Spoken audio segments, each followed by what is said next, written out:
the Mayo Experience. That Mayo Experience. That Mayo Experience.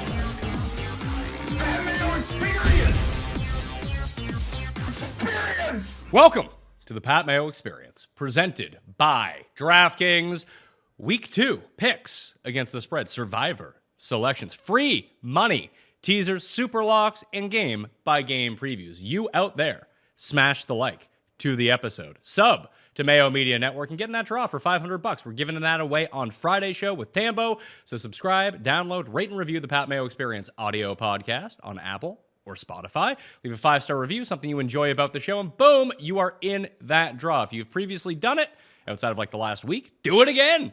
Help us get back up to the very top of the podcast charts. All right, tell some friends about the show too. Like, I don't want to spend money outside of the $500 to give to one of you on advertising for any of this stuff. So just tell people, message on Reddit, be like, hey, you should listen to this show. It's a good show. And then trust me, I feel like this one is probably going to be a pretty good show. And the audio is always out before the video as well. So if you want to get it early, subscribe to the audio podcast. The DraftKings Listeners League is now available as well. It's down in the description. 3,000 spots this week. I think there's already 700 gone, so go get your spots already, okay? Geoff Fienberg is on the line. You, sir, were in the running for saddest week 1, but that's not the case anymore.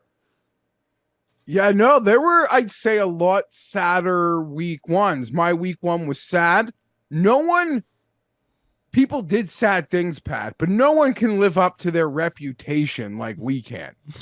Like for us in Canada, like the Chargers are essentially the Keg Steakhouse. Like they did exactly what you thought, I guess, they would always do. But no, not sad, because there's like a glimmer. There's light, they score over 30 points, lose a big game again, but no, I think other people had sadder weekends. We'll get to them, I guess. We will. The Coin actually had a pretty decent week, so it's not really too sad at all, although the Coin has no emotions. From what I hear, Paul is behind the sticks. And now to bring in the man who is such a main character, he stole Geoff's sadness from him. It is Tim Undercust. Tim Undercust. That's not my name. How you feeling? I'm a glass case of emotion. Do you feel good because the Jets won? Yeah, I mean, I'm very happy to have gotten the win. As I said on Twitter last night, and I think it's right, it's like you get to play Pebble Beach once in your life. You shoot 127, but you get a hole in one. Yeah. That's what last night was. Look, the season is ruined in terms of like a Super Bowl. So given that fact, how happy can I really be? That team was outside of the receivers played great. The running backs looked electric. The defense looked amazing. That really was, with a quarterback, the best team we saw in the AFC last week, top to bottom. The Dolphins, of course, scored a ton of points, but they couldn't play defense. And there was no other impressive AFC team. It was the most impressive AFC performance because we didn't have a quarterback. But at the same time, I should be happy I won, but it took Jay Cutler throwing 4 interceptions. And it took, Jay Cutler threw 3 interceptions and 1 fumble. And it took a punt return touchdown to win in overtime. So, how sustainable is that? And, Rodgers gone for the year. He's 40 years old. Is he ever coming back? I mean, maybe. Probably not, though.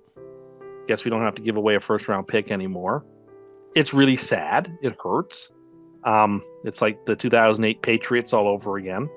I'm going to claim a hypothetical championship. I've decided that now. I think this team would have won the championship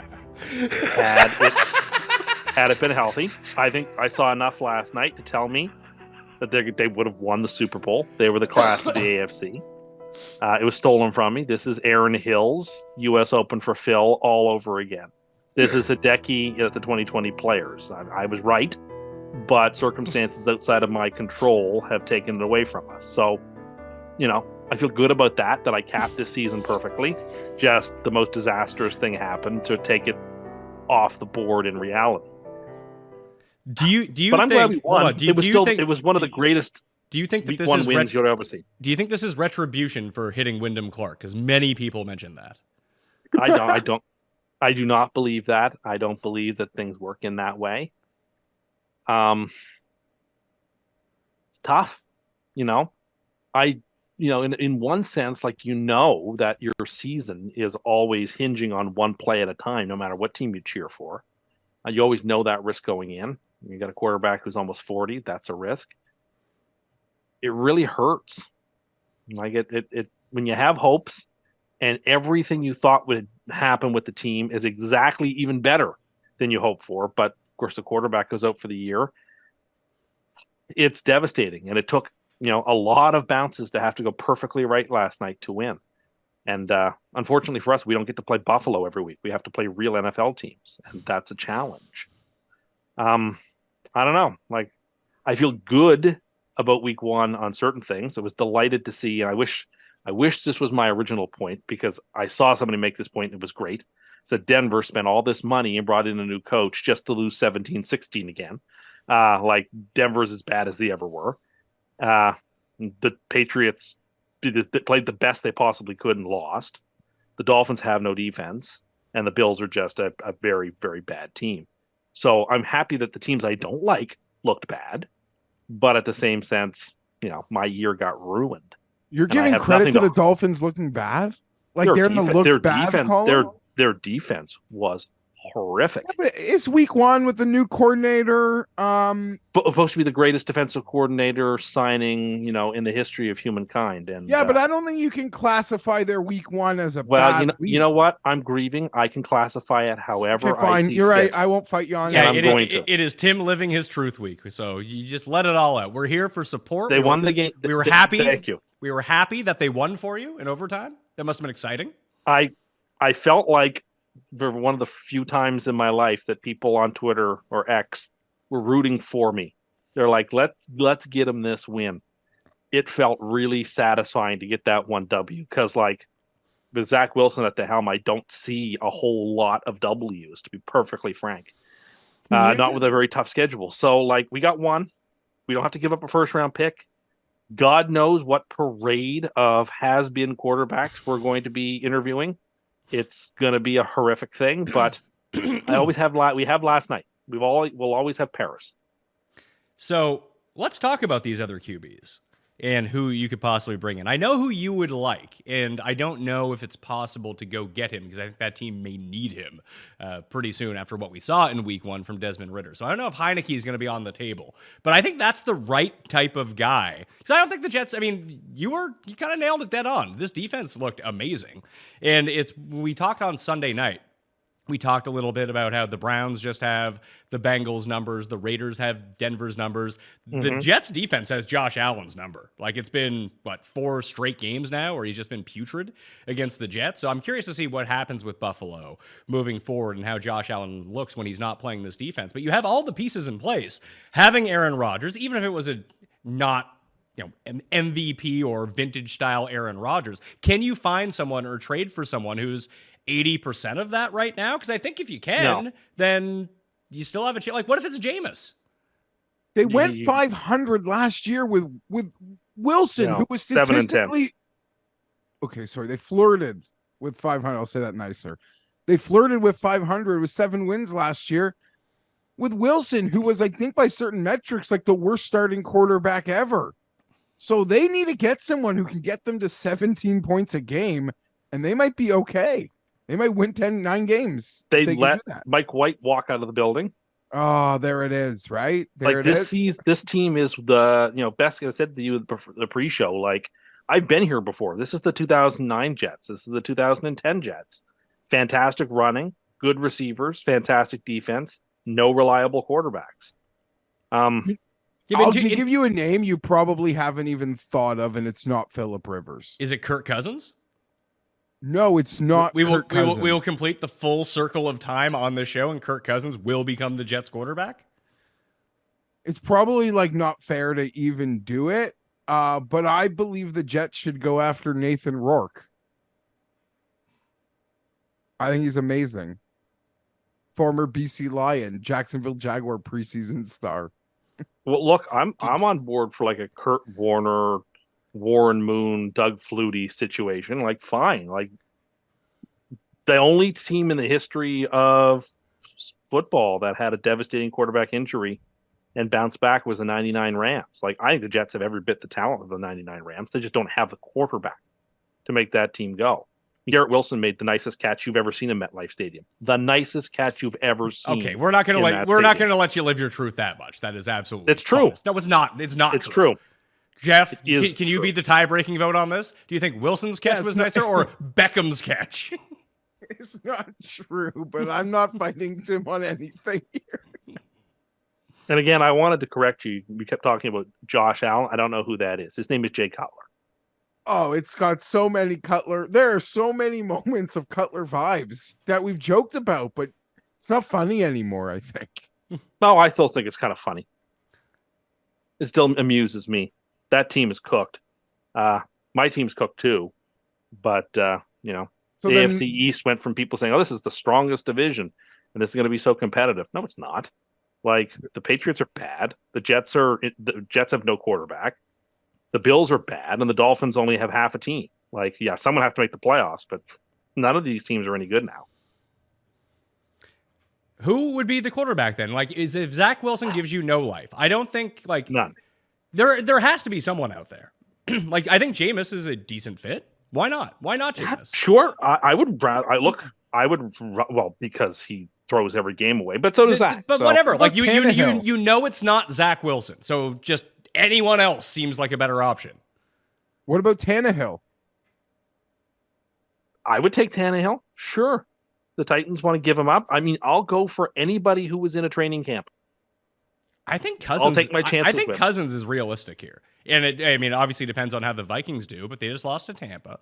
If they lose, We have a first round pick to trade. that you do, and I mean, it probably wouldn't even take to. I mean, if they start 0-4 or something like that, which is not You can't inconceivable. wait that long.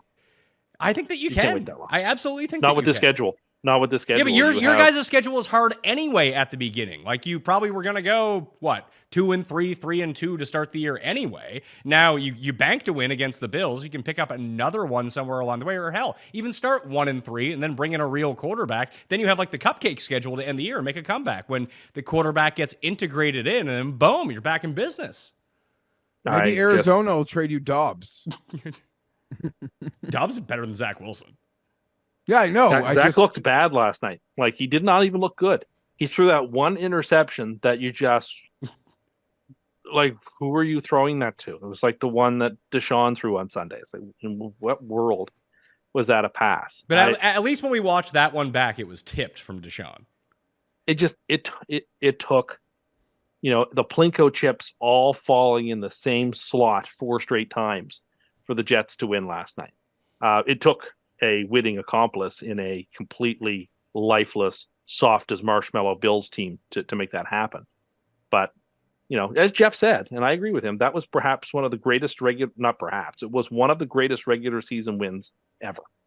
And it was equally as bad for the Buffalo Bills. Oh, And after- that's a and season after ender. Allen's- That's a season ender. No, it's not a season I don't ender. think it's a season It's ender not. in week 1. I don't know It's how you not, come 'cause back they from can that. come home to the Because we're going to get Ralph. knocked out this week, too. I mean, They the can come home to Bills the- loss 2 years ago to the Steelers in week 1 was worse than the loss they had last night. No, it wasn't. Yes, it No was. one They would could say put a that. 40 burger This was the on worst. the This Raiders was the Sunday. this was It the won't worst matter. loss.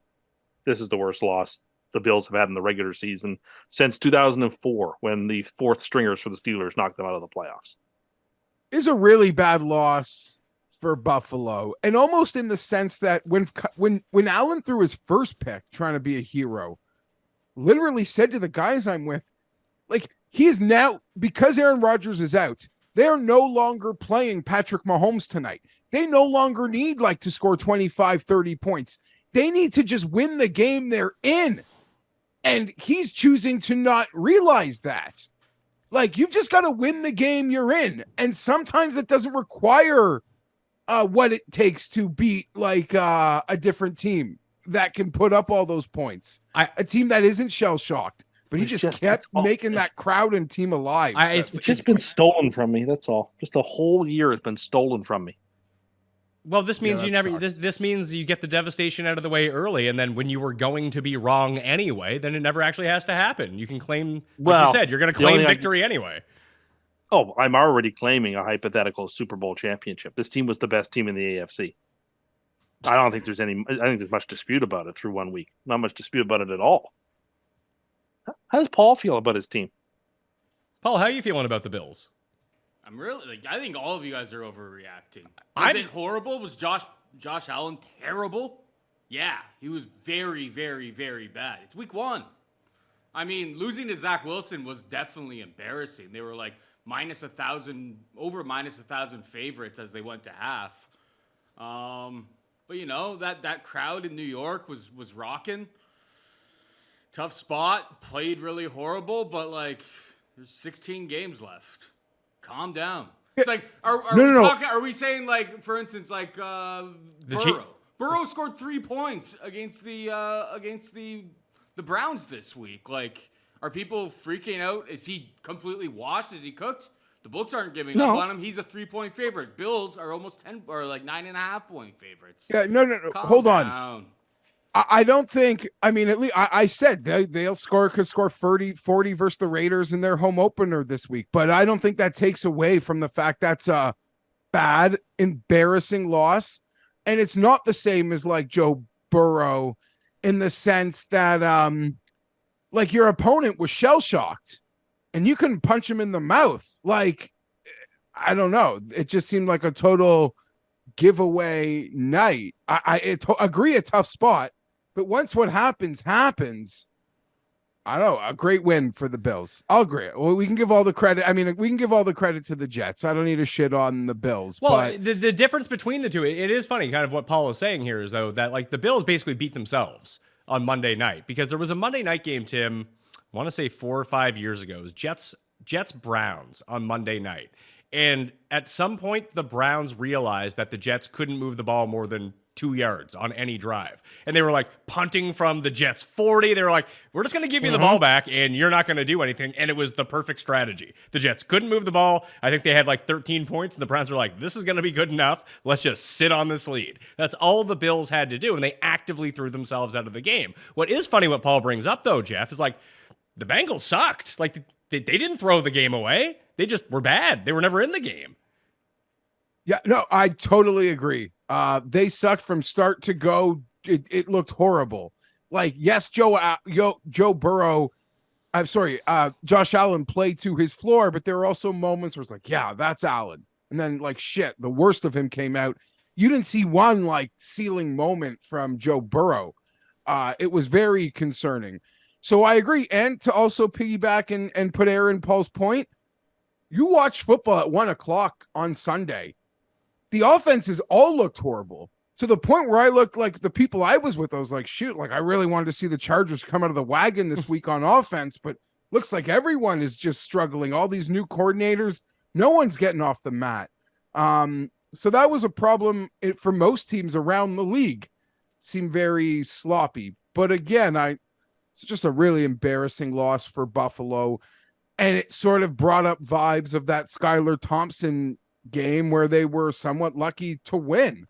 And that's got to be saddening to see that carry over. On the flip side, Paul, on the flip side, my team scores 30 points every time we're in a big game and we can't win. And I'm supposed to have a defensive-minded coach. Okay? It makes no sense to me. It makes no sense. Like, I'm dumbfounded. So I got my own problems, and I'm in my own bit of a pathetic situation. Breece Hall just broke off another 40-yard run against a team incapable of tackling. Soft as marshmallows. The Bills haven't. When was the last time the Bills showed up for a game? It's been several games that matter. Several. Yeah, imagine parlaying that playoff game into your week 1 performance. But again, imagine being the Chargers and parlaying that Jacksonville postseason loss, which felt one of a kind, into a game in week 1 where my boy at The Athletic, Daniel Popper, said, if you do these 4 things the Chargers did, which was rush for 200 yards, win the turnover margin by 2, score 30, and there was one more thing. Do you know what teams are since 2000 when they do all these 4 things? They're 101, 110-0. Well, guess what? It's 110-1 now. That's what my team is capable of. That's what my team did when I was looking forward to seeing them answer the bell from the moment they chopped my head off. Now, here's the good thing. Here's the only good news. when your team does literally chop your head off and stab you in the heart, it makes like recovering from Sunday a picnic. It's almost like that Jacksonville game. I'm frustrated, but it literally felt like we went to Wonderland based on the last Chargers loss, like the after effects. Want to trade spots? So, I bet you don't. Pardon? Want to trade spots? I bet you don't. I do not want to trade spots with you because guess what? What did I say? What was my motto for the season?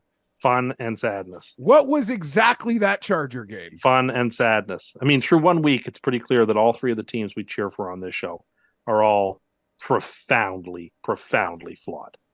Except and in for a strong AFC, except they're for fighting my uphill. favorite team from last week, the Arizona Cardinals. They gave me some stress, but they came through. So shout out to the Arizona Cardinals. Great team. Paul, you were going to say? I was just going to tag on to what Geoff was saying, is that I've been a Bills fan my entire life. It's just like my heart has been broken so many times that, yeah, it didn't actually hurt nearly as much as you would think losing week 1. Yeah. It hurts a lot more in the playoffs if you have those types of performances than week 1. It is what it is. It was really bad. Well, hopefully they get back on board. Have no fear. You won't have to worry about any playoff losses this year. I love I'll double down I on love the to hear Bills, that based on your Unless they learn how to tackle. forecast for Unless this they learn season. how to tackle, Paul. Unless they learn how to tackle, they have no shot. We'll figure that out. They're professionals. We'll figure that out. Their secret weapon was inactive.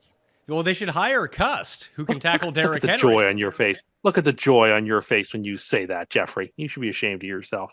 No joy. I think it's a beautiful story, but We're now context rooting for is the same king. thing. Now I'm rooting for Zach Wilson to win comeback player of the year. So I mean, what if this works that's out? What if Cam's buddy was right the entire time, where the Jets trade for Drew Lock and Drew Lock leads them to the playoffs?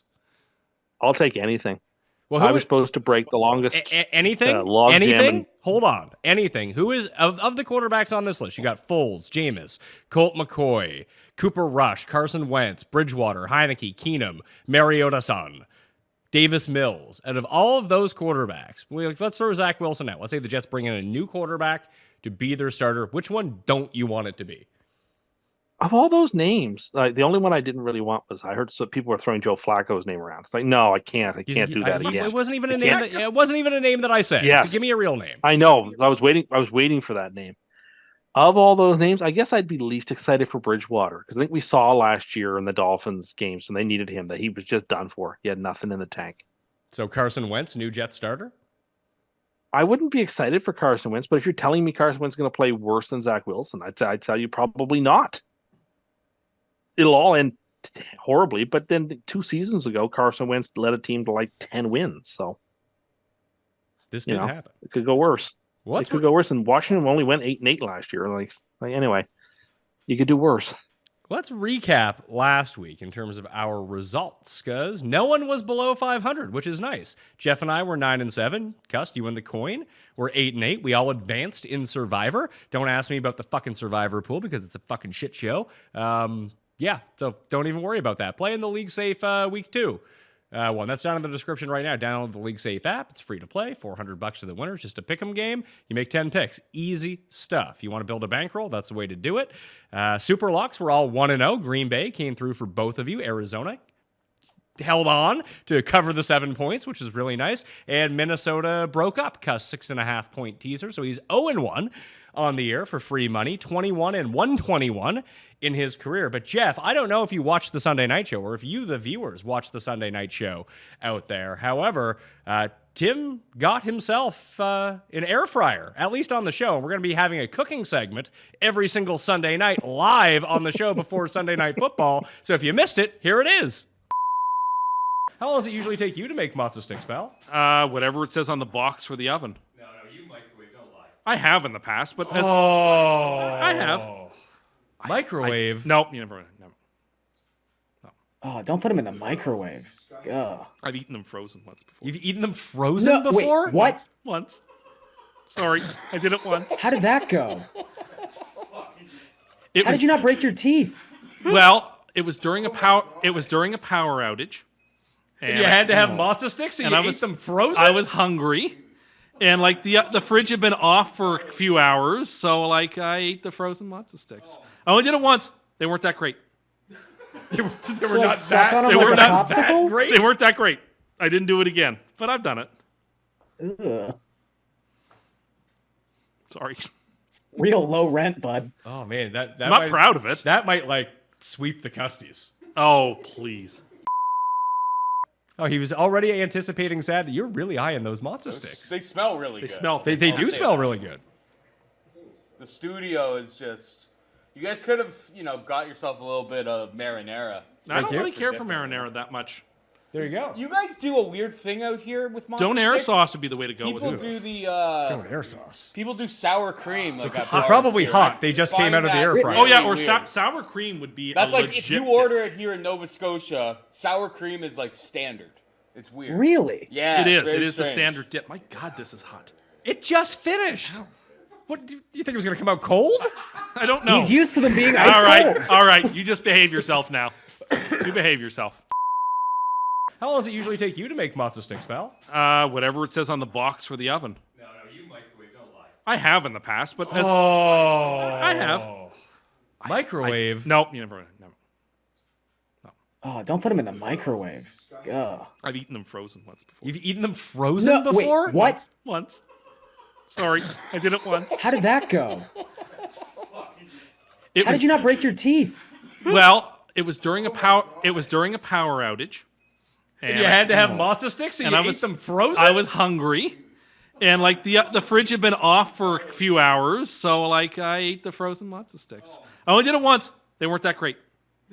They were like, not suck that. on 'em They like were a not popsicle? that great. They weren't that great. I didn't do it again, but I've done it. Ugh. Sorry. Real low rent, bud. Oh man, that I'm not might, proud of it. That might like sweep the Custies. Oh, please. Watched some of that. I saw the frozen matzo stick. Like what a scene. What a scene of desperation. And that was before last night. Did you eat the other half of the box last night, frozen? No, I didn't. I had no appetite. So are you saying that rooting for the Jets is like the new diet fad? It could be. I was sick to my stomach. I was excited. The only moment in the whole game I was actually like genuinely like got up and did some little kicks was the punt return touchdown. Little I was dicks, like, were wow. you playing? That was the only time all game where I was like even somewhat excited. That and Wilson's, when you have the touchdown of the season in the opening week, that helps too. Well, it is the Brees Hall touchdown. looked good. It is the touchdown of the season so far. It is kind of funny though that the only reason that the catch was so amazing is because the throw was so horrible. Yeah. Oh, it's a horrible one. If you told me that I was going to have the defensive player of the week and the special teams player of the week on my team, and I would come on this show devastated, I would have not believed you. But yet that is what is definitely going to happen. Lost in all of this because obviously Rodgers goes out. Allen at Whitehead ends up with the 3 interceptions. They get the fumble recovery. Sauce got lit up in that game by Diggs. Lit up is an exaggeration. They didn't beat him for any long. They didn't score any touchdowns on him. They didn't hit him on any like 40-yard routes. He didn't play quite as well as he's played in the past, but he was fine. And Hall and Whitehead more than looked after. Like that secondary is scary. That is a Seattle Legion of Boom quality. I have the Legion of Boom secondary. I have an 85 Bears front. I have the Cleveland Browns with Jim Brown running the ball, essentially. Unfortunately, I have the greatest show on turf playing receiver, and I don't have anyone at quarterback. Well, Isn't that you don't have anyone at It's like that- quarterback, and you have your high school football team's offensive line trying to block for whoever because they're terrible. That's not great. But honestly, I feel it's like that Twilight Zone where my glasses got broken and now I'm lost for all eternity with all these books, not able to read. Has Tom Brady We're not made it doing this. impossible? No, No, I'm not doing Brady coming back. No. Has Brady's career, Pat, Brady doing what he did at an age, through an age, really given both players, veteran quarterbacks, and fans like a mind warp of what we should expect? Like when we Probably. were younger, these guys would have all retired by now. They would not have tried to play season 38 years old, season 39 years old at QB1. But Brady sort of set this standard. Now the pay is so good, but we just see them. Oh, they try to do it. Matt Ryan died a corpse. Peyton Manning did too, but he won a Super Bowl even as a corpse. I mean, Yeah, no, I think that his circumstances were a little bit different because he basically broke his neck at one point and then came back. No, yeah, but then he was awesome when he came back, and then he deteriorated. Had some of his best years ever, and then he deteriorated. I would take that level of quarterback. That 2016 Broncos team isn't too dissimilar from this Jets team. That's actually true. Brady. That's what I need. That's what I need. I need a Nick Foles. I need a. Then Nick Foles is available. I need somebody who's why not Colt McCoy then? Colt McCoy. I need Colt somebody McCoy is who's not actually gonna like turn the ball competent. over. He was competent last year. I just need someone who's not going to turn the ball over. Which is why Jared Jameis to me Stidham. doesn't help my problem. Yeah, but at least Jameis can make a play or two at the same time. But Like he Zach will Wilson also come out of the game. Zach Wilson not only turns the ball over, he's also incapable of making any plays. I'm not here to stand for Zach Wilson. Do you think However, I still think the Jets are in a great spot this week, I will say, against that number. That number is way too big. Maybe we can wait. Why Dallas won by 40. why don't you wait till we get to that game? Yeah. Remember we go through the games and we talk about them all? Yeah. So you just completely blocked that out of your mind? I don't know. You don't know? I haven't been thinking. I barely even thought about that. I found some free money for this week, but I haven't done as much prep today as I would have liked. I'm just not feeling it. Well, get your spirits back up, pal. It's a fucking Why? football team. For what reason? I mean, do you have right. you have so little going on in your life. This is crushing you. Fuck No, off. but when it comes to thinking about football, it's not really fun to think about football right now. Hey, you're beating Paul in your season-long bet for $500. That you can root for. That's a sadness bet. That's basically a race to 6. Whoever gets there first will win. Thursday night football, Minnesota at Philadelphia. The overs have hit on all 4 occasions since 2021 in which the Vikings were getting at least 4 points, and they are now a 7-point dog to the reigning NFC champions. Just went to New England on Tom Brady Day, and they won. They didn't really play all that well, but they still won and covered in that game. 48.5 is the total right now. 48 in real time is the total right now. So, Geoff, I'm going to kick it to you. The Patriots did a really good job not letting any Eagles get behind them. And Mac Jones played so poorly at the beginning of that game, he kind of dug them in a hole that he himself, even though he played like really well in the middle part of the game, couldn't dig himself out of. And they really made a concerted effort not to let Jalen Hurts beat them. But like, I watched every snap of that Minnesota game. They should have scored 400 points and didn't. So I don't have high hopes that if they couldn't convert against the Bucs, that they're going to start converting against the Eagles anytime soon. Yeah, I don't have a good vibe on this game. I don't really feel comfortable laying real money, asking Philly to lay more than 7. But at home on a short week, I think that they probably can. I will lean Philadelphia. I hope, because it's not week 1, that I don't get sucked into just betting this game because it's on TV. But the Vikings don't want to overreact to week 1, but I don't know. That was pretty ugly. And I guess we should note, Tim, it's a bad week from Tim, because wasn't that impossible for Minnesota to lose? I mean, I didn't think it was going to happen. That's for sure. No, you used a very aggressive language. Yeah, I'm sure I did. I was wrong about that, obviously. That's why my free money didn't win, because I hit all the other legs of my free money. So I'm going to take Minnesota in the points just because. It's a Thursday night game. This isn't going to get any of my money. I think that the Vikings will be able to score, although Kirk in primetime has never been great, Tim. No, and the last time we saw these teams was in prime time last year, and the Eagles beat them by 1 million. I'm teasing the Eagles down to a 0.5 point. I like the Eagles in this game. I think Philadelphia wins the game pretty comfortably. These Thursday night games, by and large, are trash. I expect this one to be kind of lopsided. All right, let's go to Sunday. And we're going to start with your team, Tim. We're going to take, and the coin's taking Philly, by the way. Jets at Dallas.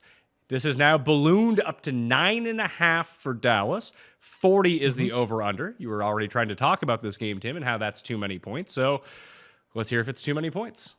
I just think it's too many points. There's a massive amount of inflation going on in this game. Because Dallas won their football game by 40 points, as they do the second side of the New York Frank Sinatra double. It's too many points. This game should be 7 or 7.5. I think there's real value on the 9.5 with the Jets. Why? Because the Jets play very good defense. They run the ball. They should be able to control the clock. I mean, the risk is, of course, Zach Wilson could easily throw you out of this game. But the Jets are equal to, if not better, team than the Cowboys in many factors, outside of obviously the most important position. Well, I would actually say Dallas is like the closest comparable team to the Jets in the way that they're constructed, yet they're better at the most important things, offensive line, quarterback. Yeah. No, I mean, that's the reason they should definitely be they should be laying like 7.5 points. 9.5 seems a bit rich. I know Geoff will think that this is a great spot for the Cowboys because the Jets are coming off an emotional win in overtime, which fits his theorem of being bad for the Jets. But I think that'll be more applicable to Buffalo than the Jets, who are going through something a little different. We'll see if there's a rally effect. I guess we're going to see what kind of a coach Robert Saleh really is, because they're in deep now. They've got a week. Hopefully, Rodgers is able to do some coaching. I mean, he says he likes Zach Wilson. Maybe he can help in some way. Also, the plays that they ran yesterday it was a playbook that certainly they wouldn't have spent much time, of any, really working with Zach Wilson in. Hopefully, they developed a couple more deep passes, that they don't run everything at the line of scrimmage, and they use Breece Hall and Cook a lot. Run the ball a lot. If Zach has to throw more than 25 times, you can't win, I don't think. Minimize the damage.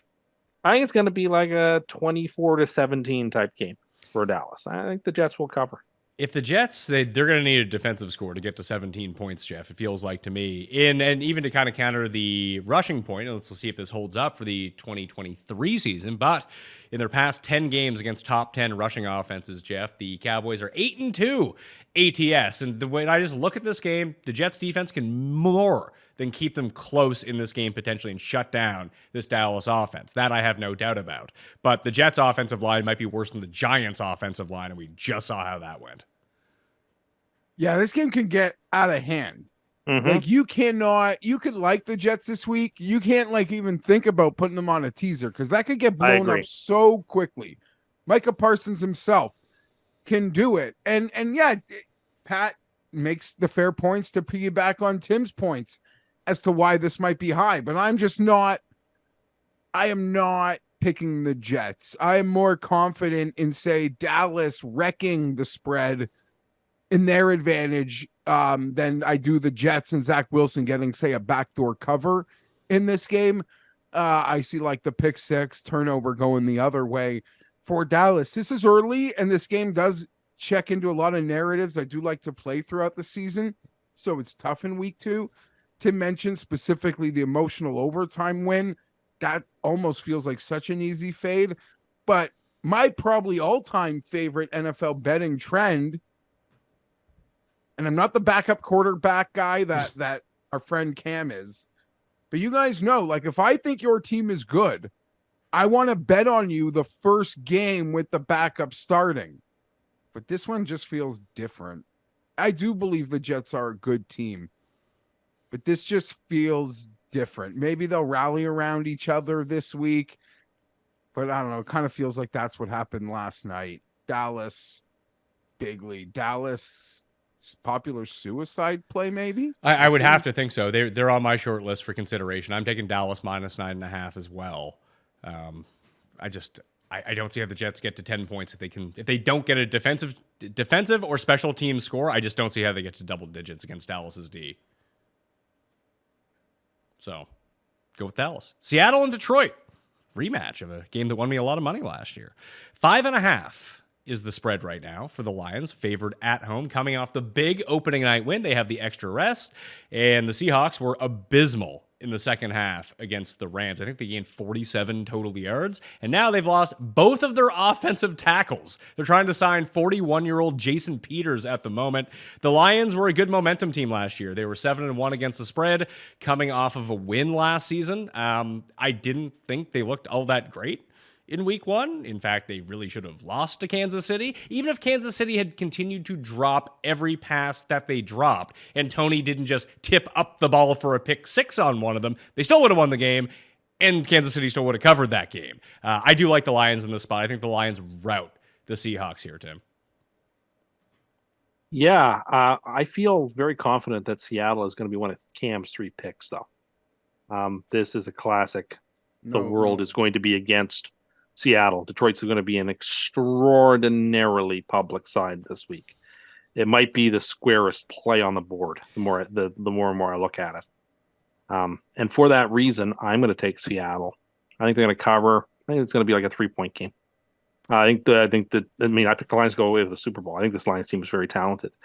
I think the hate has gone a little far, a little overreactive with Seattle last week. They did play a team that plays them super well, and I think Detroit should be laying 3.5, not 5.5. I think there's some value on the Seahawks. I'm going to play them. So this line has remained 5.5, Geoff. But when I was doing my notes earlier, this game opened at 49.5. It's down to 47.5, and the spread hasn't changed. And that's because those tackles are out. And a big part of the success of the Seahawks last year was this like rookie and old school veteran offensive line gelling together, coalescing, keeping Geno upright, and he just didn't have a chance last week against the Rams. I don't want to say that, Aaron Donald is on the Lions, but their pass rush is still something that they can still get with 4 guys, then drop everyone else into coverage. I think it's going to be a tough task to put up a ton of points here on Detroit when Geno has no time. Yeah, so it feels like the books have put themselves in a bit of no man's land here, Pat. We were doing the show last week, and the look ahead on this game was a 3. So congrats to anyone who was smart enough to see the future on that one. But 5.5 on a game that feels so one-sided is scary as shit. And we've documented that. And I think last week we had 2 of those games. One was Minnesota. The other was Indianapolis. Both of them probably shouldn't have covered. Both of the underdogs in both of those games probably should have covered. I'll narrative street the Lions here. 5.5 might not be enough. It could just be an absolute hornet's nest. The pregame emotion in Detroit next week will probably be very similar to the pregame emotion that was in New York last night. Really? Really? Really? You want to consider what you just said and then decide whether that's what you think is true? I mean, the fact that it's a beaten down fan base. There's expectation. It's the home opener. Granted, there's not a 4-time MVP playing quarterback. Are you saying this is Detroit's 9/11? No, I didn't mean like the 9/11 stuff. I just mean that was a huge part of the crowd last night. But the Jets fans were rallied for that for 6 months. I mean, in that sense, the off-season optimism. The 9/11 thing's a bit of a. I can't really compete. Careful with that. Careful now. No, I can't compete with that, and that's on a whole other level.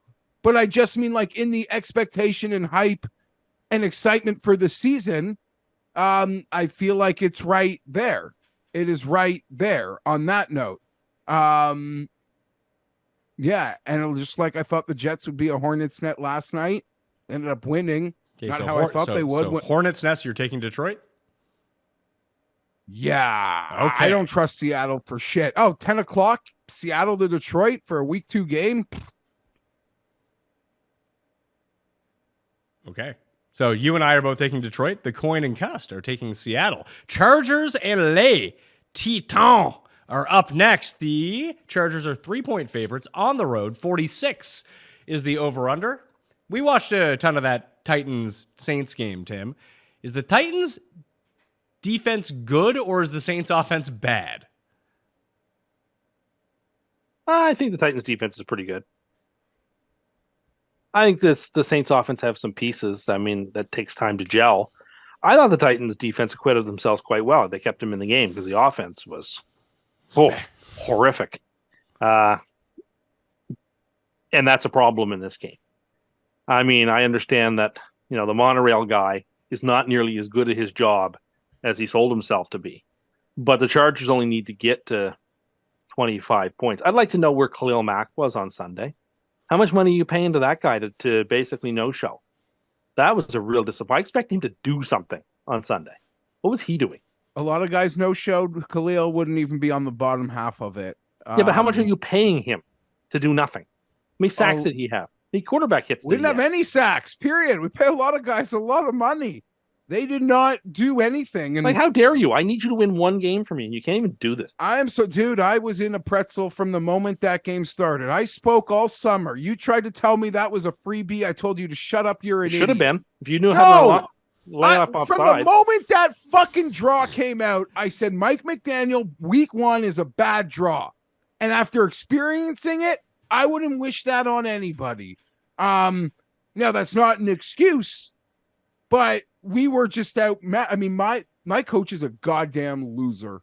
He is the biggest loser in the history of the world. We score 30 points when we're in big games and we lose them all. And I'm a defensive guy. This is now your year 3. Year 1, it's fucking Gus Bradley's personnel. Year 2, you get to put your own spins on it. We're still in some situations. This is everybody you want, motherfucker. You pick these guys. It's your shit. How are we so bad? The first play of the game, the Dolphins go in motion. This is right in front of me. I am excited. I got my peak blue mountains. I am fresh. I have sent it. Okay? I've sent it all into my gut, into my lungs. I'm standing in front of that TV, and right in front of me in the bottom of my face, Tyreek Hill is lined up one-on-one with Khalil Mack. Just burn a fucking timeout. Or if I'm Khalil Mack, just take defensive holding. Go to the line of scrimmage and just hold the guy. If your coach is so stupid, like from the first play of the game, we were lost and we never recovered defensively. And it was disgusting. And you can make fun of the Dolphins defense, and sure, I guess maybe they're worthy of being made fun of. But when it mattered at the very end, Fangio sent pressure that he didn't send the whole goddamn game. And they made it only took 1 or 2 great defensive calls to be a hero in that game. And I assure you, they didn't come from my side. They did not come from my side. I don't know. It felt nice. We ran the ball beautifully. Felt like I was watching Michael Turner and LaDainian Tomlinson. Kellen Moore, I thought, was lovely. How long is Eckler out? I don't even know if he's going to miss the game. I don't think he's going to miss time. Yeah, Okay. I don't even. Okay, that's important. They'll probably rest him up, but and he is important. It was nice to see also an RB2 develop. But here, like the glass half full aspect of the Chargers is maybe we're here in a month from now, Pat, and the Dolphins have railroaded everybody, And it looks better. You can Yeah. and people will be like, oh, people will now look at that week 1 game and be like, oh, let's give them a monicum of credit for losing to Miami, who's gonna maybe spend the next month beating guys by 20 burgers. I don't know. JC Jackson, it's his first game back from a ruptured patella. I had the same injury. How the hell he's on the field right now, I do not know. But you know what's not fair to a player in that position is lining him up single versus Tyreek Hill. Like Better no than, one was better than Khalil protected. Mack, apparently. Better than I Khalil would- Mack, but that's just I do not understand. I do not understand how we could be here year 3 in the program and it's still this. Again, Because I the can only advanced hope the analytics- Dolphins. I can only hope the Dolphins are a true wagon, where it's just like maybe in a month that'll not look so bad, but in the moment, I can't believe that it's all your guys now. It is your guys. It is your vision. And that is what was delivered. That's what happened in the game out of Jacksonville. We live up to our reputation better than anything on earth. There's nothing on earth that lives up to its reputation like the Chargers do. Like, think about it. We always live up to our reputation. Now, maybe that's a badge of honor, but I'm not happy. Brandon, when he took over, he said, we're going to write new scripts. The movies will be different. They honestly just still feel the exact same. No. Oakland- I will give you that it was not the exact same, because when the Dolphins kicker missed the extra point to make it a 2-point game, the ultimate Chargers thing would have been to march the ball down the field and then miss the field goal. Sure, whatever. But I don't know. We're in that must-win game. Staley's first year here. We score over 30, we lose. We're in a playoff game last year. We score over 30, we lose. We score 34 to start the season, we lose. Justin Herbert's reputation is being affected by people who aren't him. That's not what Acho said. What? Fuck Acho. Tua, incredible game. Like he stood there, he hit the guys. Every time he's in the pocket, he throws the ball, the camera pans to a wide open receiver. There's not even contested. Did they make some lovely 50-50 plays? Did they make way more of them than we did? Yeah, they did. But I don't think a Dolphin fan is sitting there like, oh, if we play the Chargers again, we'll absolutely kick their ass. Like, that was a close game. It went back and forth. I don't know. They think they're winning all their games. All the Dolphins fans think they're going to win all their games. Sure, you win a game like that week one with the how tortured they've been. They deserve to be thrilled. They deserve to be happy. Tua deserves the pedestal he gets to stand on this week. Hey, hopefully he can. He is the leader in the MVP market in the NFL right now. Shows you how volatile those markets are. What did I probably say last week? Watch Tua torch the Chargers for 350 and 3, and watch the other guy play 10 snaps glad-handed. They didn't even glad-hand him 10 snaps. That'll crunch every moment. Geoff, down by 2 with the game on the line.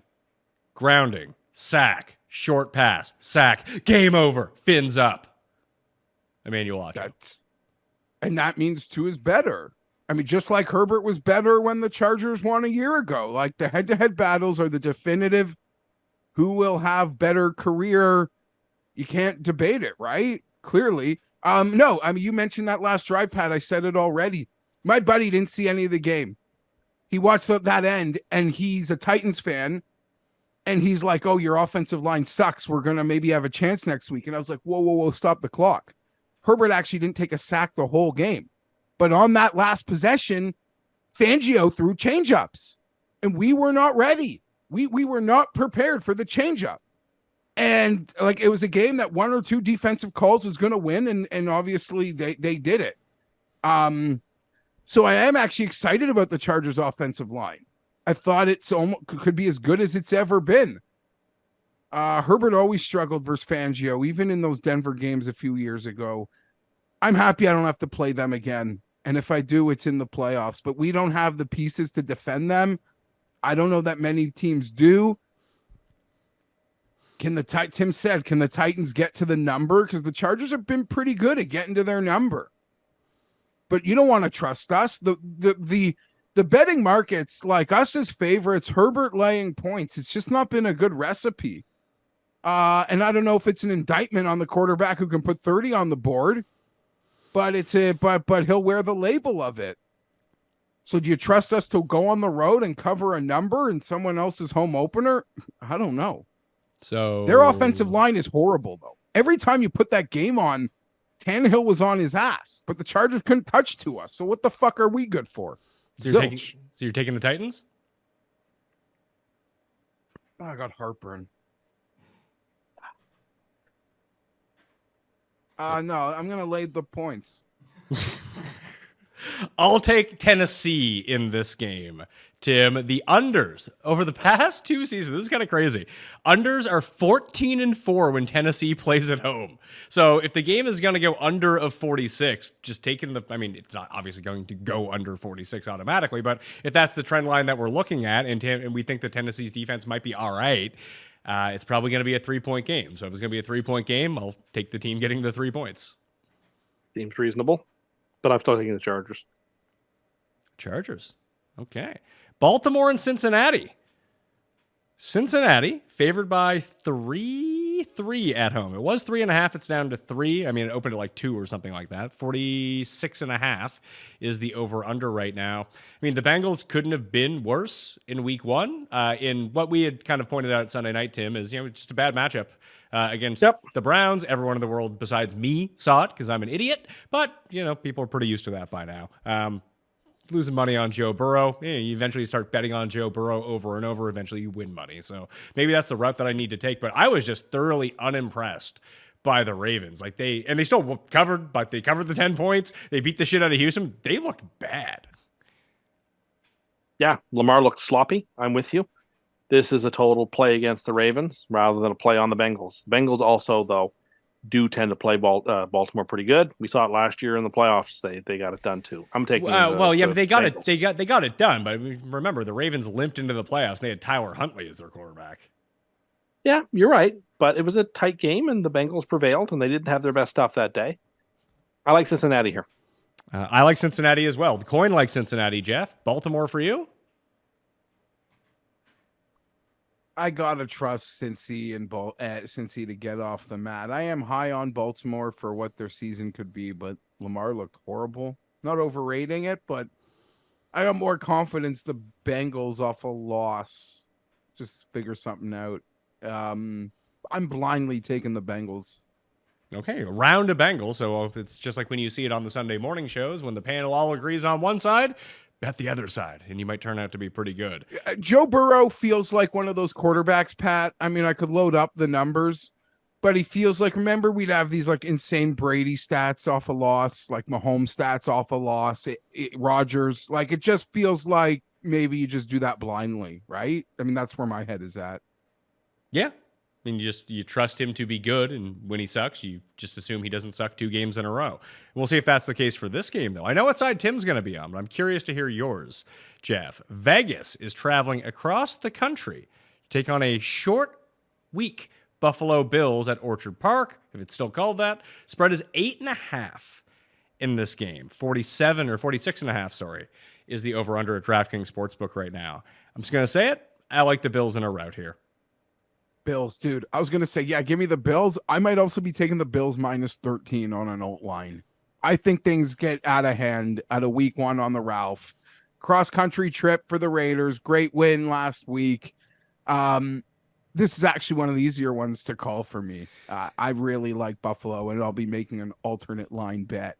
Paul's getting off the mat. Well, it all really depends, I think, on how we're into week 2. How much can you really take away from week 1? You know, we bet a lot of weird underdogs last week because week 1's fucked up from time to time. And there's usually a readjustment of what expectations were heading into the season of week 2. And Buffalo was still one of the 6 teams favored to win the Super Bowl, and Vegas was going to be like one of the worst 5 teams in football. The Bills lose to the Jets in a very visible game. No one really watches the Denver-Vegas game, and they played well enough to beat Denver, who, as Tim pointed out, might be a bottom 5 team in football as well. So it just does seem, I thought this would end up being more points. Maybe 8.5 is the right number, but we might not get Jacoby Myers in this game, Tim, and he was a pretty integral part of what they did last week. That's certainly true. But we got Josh Jacobs, and the Bills can't stop the run. And so the Raiders are going to run the ball a lot. Jimmy G will probably make one ridiculously bad pass. But what does that guy do? Man, oh man, that guy is a proficient quarterback who racks up win after win after win. I have the PTI block in my mind already. Who's in more trouble 0-2? Bills or Chiefs? Because that's what's happening in week 2. I really think that the Raiders are going to get off the mat. I'm picking the Raiders. I'm teasing them up. Raiders are on the short list of super locks for me. I really like the Raiders here. The world is going to say Buffalo at a weird spot. They'll bounce back. They won all these games big at the Ralph. I'm sorry. I'm watching a different team. I watch a team that's quit the last 3 important games it's played. And, 3 is a trend. I have to pick against the Bills so they show me that they aren't lifeless marshmallows. So they're Vegas up to 15 points? Yes. 15.5. It's a 6.5 point tease. Oh, 6.5. No, yeah, if it was 6.5 points, it would get up to 15. It's 8.5. Oh, well, on the site at the moment, it's 15.5. Well, we're going by the game is not moved because the game, fair enough. The game's moved to 9, but fair enough. I told you it was 8.5 when I read out the game. Yeah, you gotta listen. We went through this on Sunday night. You got to listen. I know. I was looking at my screen. Do you remember how much money I'm giving away to people in the draw? $1,500. I'm not getting. No, Jesus Christ.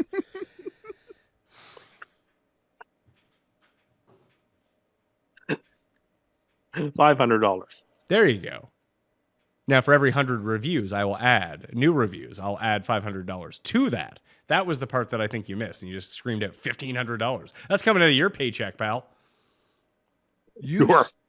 And he still, last week, like, you did not want to bet me the Patriots versus the Raiders season wins.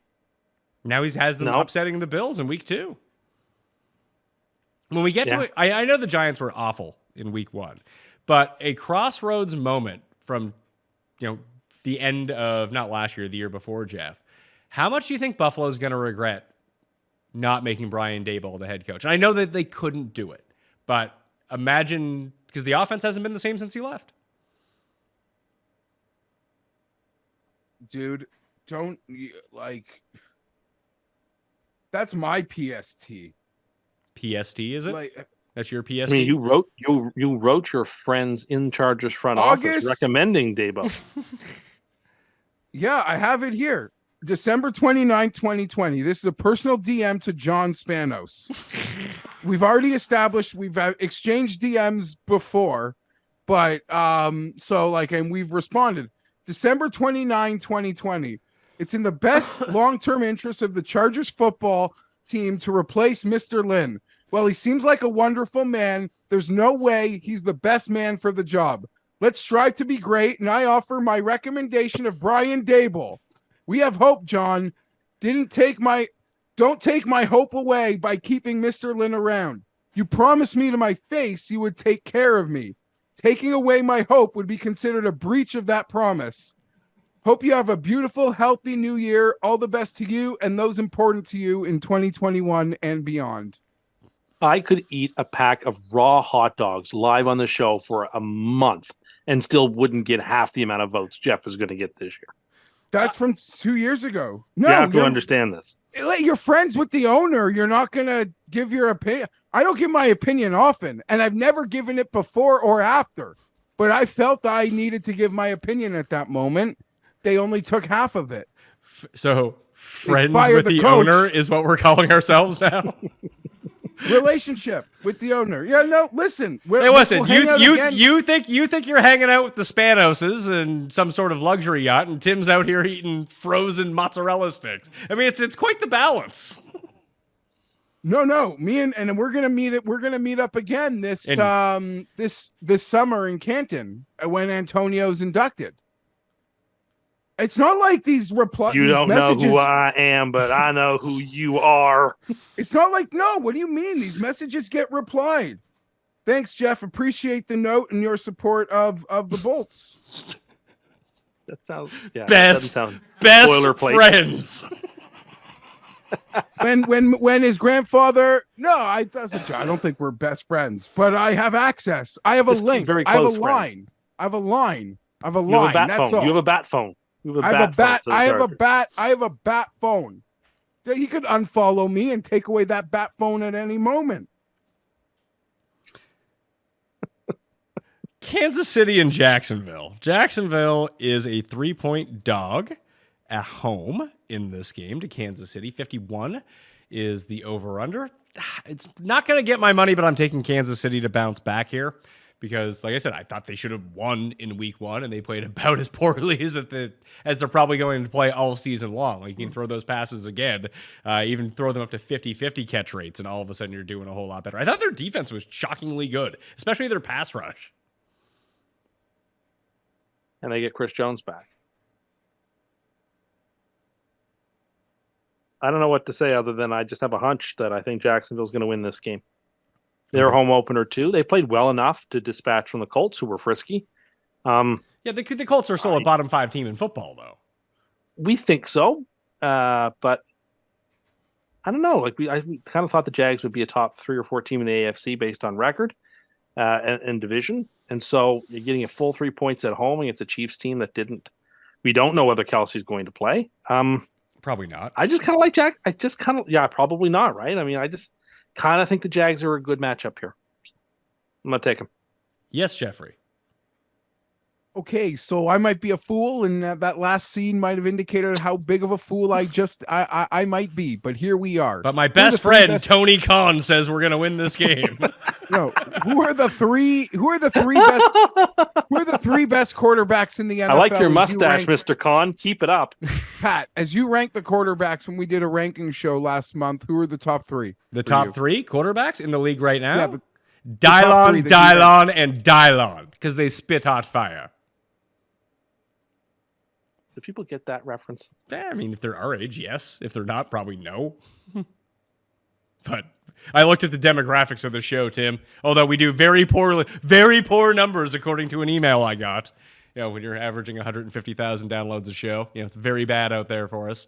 But yes, I think there's a lot of people in the 32 to 47 age bracket that watch this show and listen to this show. Yeah, Mahomes is good. We know this, Geoff. But what's your but I was just going to say Mahomes, Burrow, Allen, slice it all the way you want. They all lost last week. I will blindly just bet on all of them this week. Blind. So KC for you. Oh, here's a fun one. Main screen. So we actually had our other chart. We have another friend who's a Chargers fan, Geoff, and he watched the games with us last week and was tilting the entire time because Tim was rooting along with him because Tim was just rooting against Tua the entire time. He was not feeling that. But I could only imagine sitting there and Tim's like, "Where's Khalil Mack? How much do you pay him?" Like yelling at your team as he's yelling that the advanced metrics must indicate that you should just not cover Tyreek Hill. Yeah, he was so mad that Tyreek Hill was open. He's like, "Well, you should quadruple team him then." It's like, well, he was getting double teamed and he was still getting wide open the entire time. So I mean, he is paid to do these. Like, well, Tua can't make any throws. He can only throw to the guys that are wide open. But you know, unlike someone like Zach Wilson, he just throws to guys that are wide open instead of to three guys on the other team. So that's helpful, I feel like, when you're trying to move the ball and score points.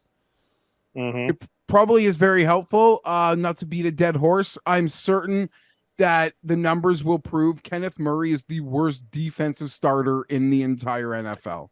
Like the worst.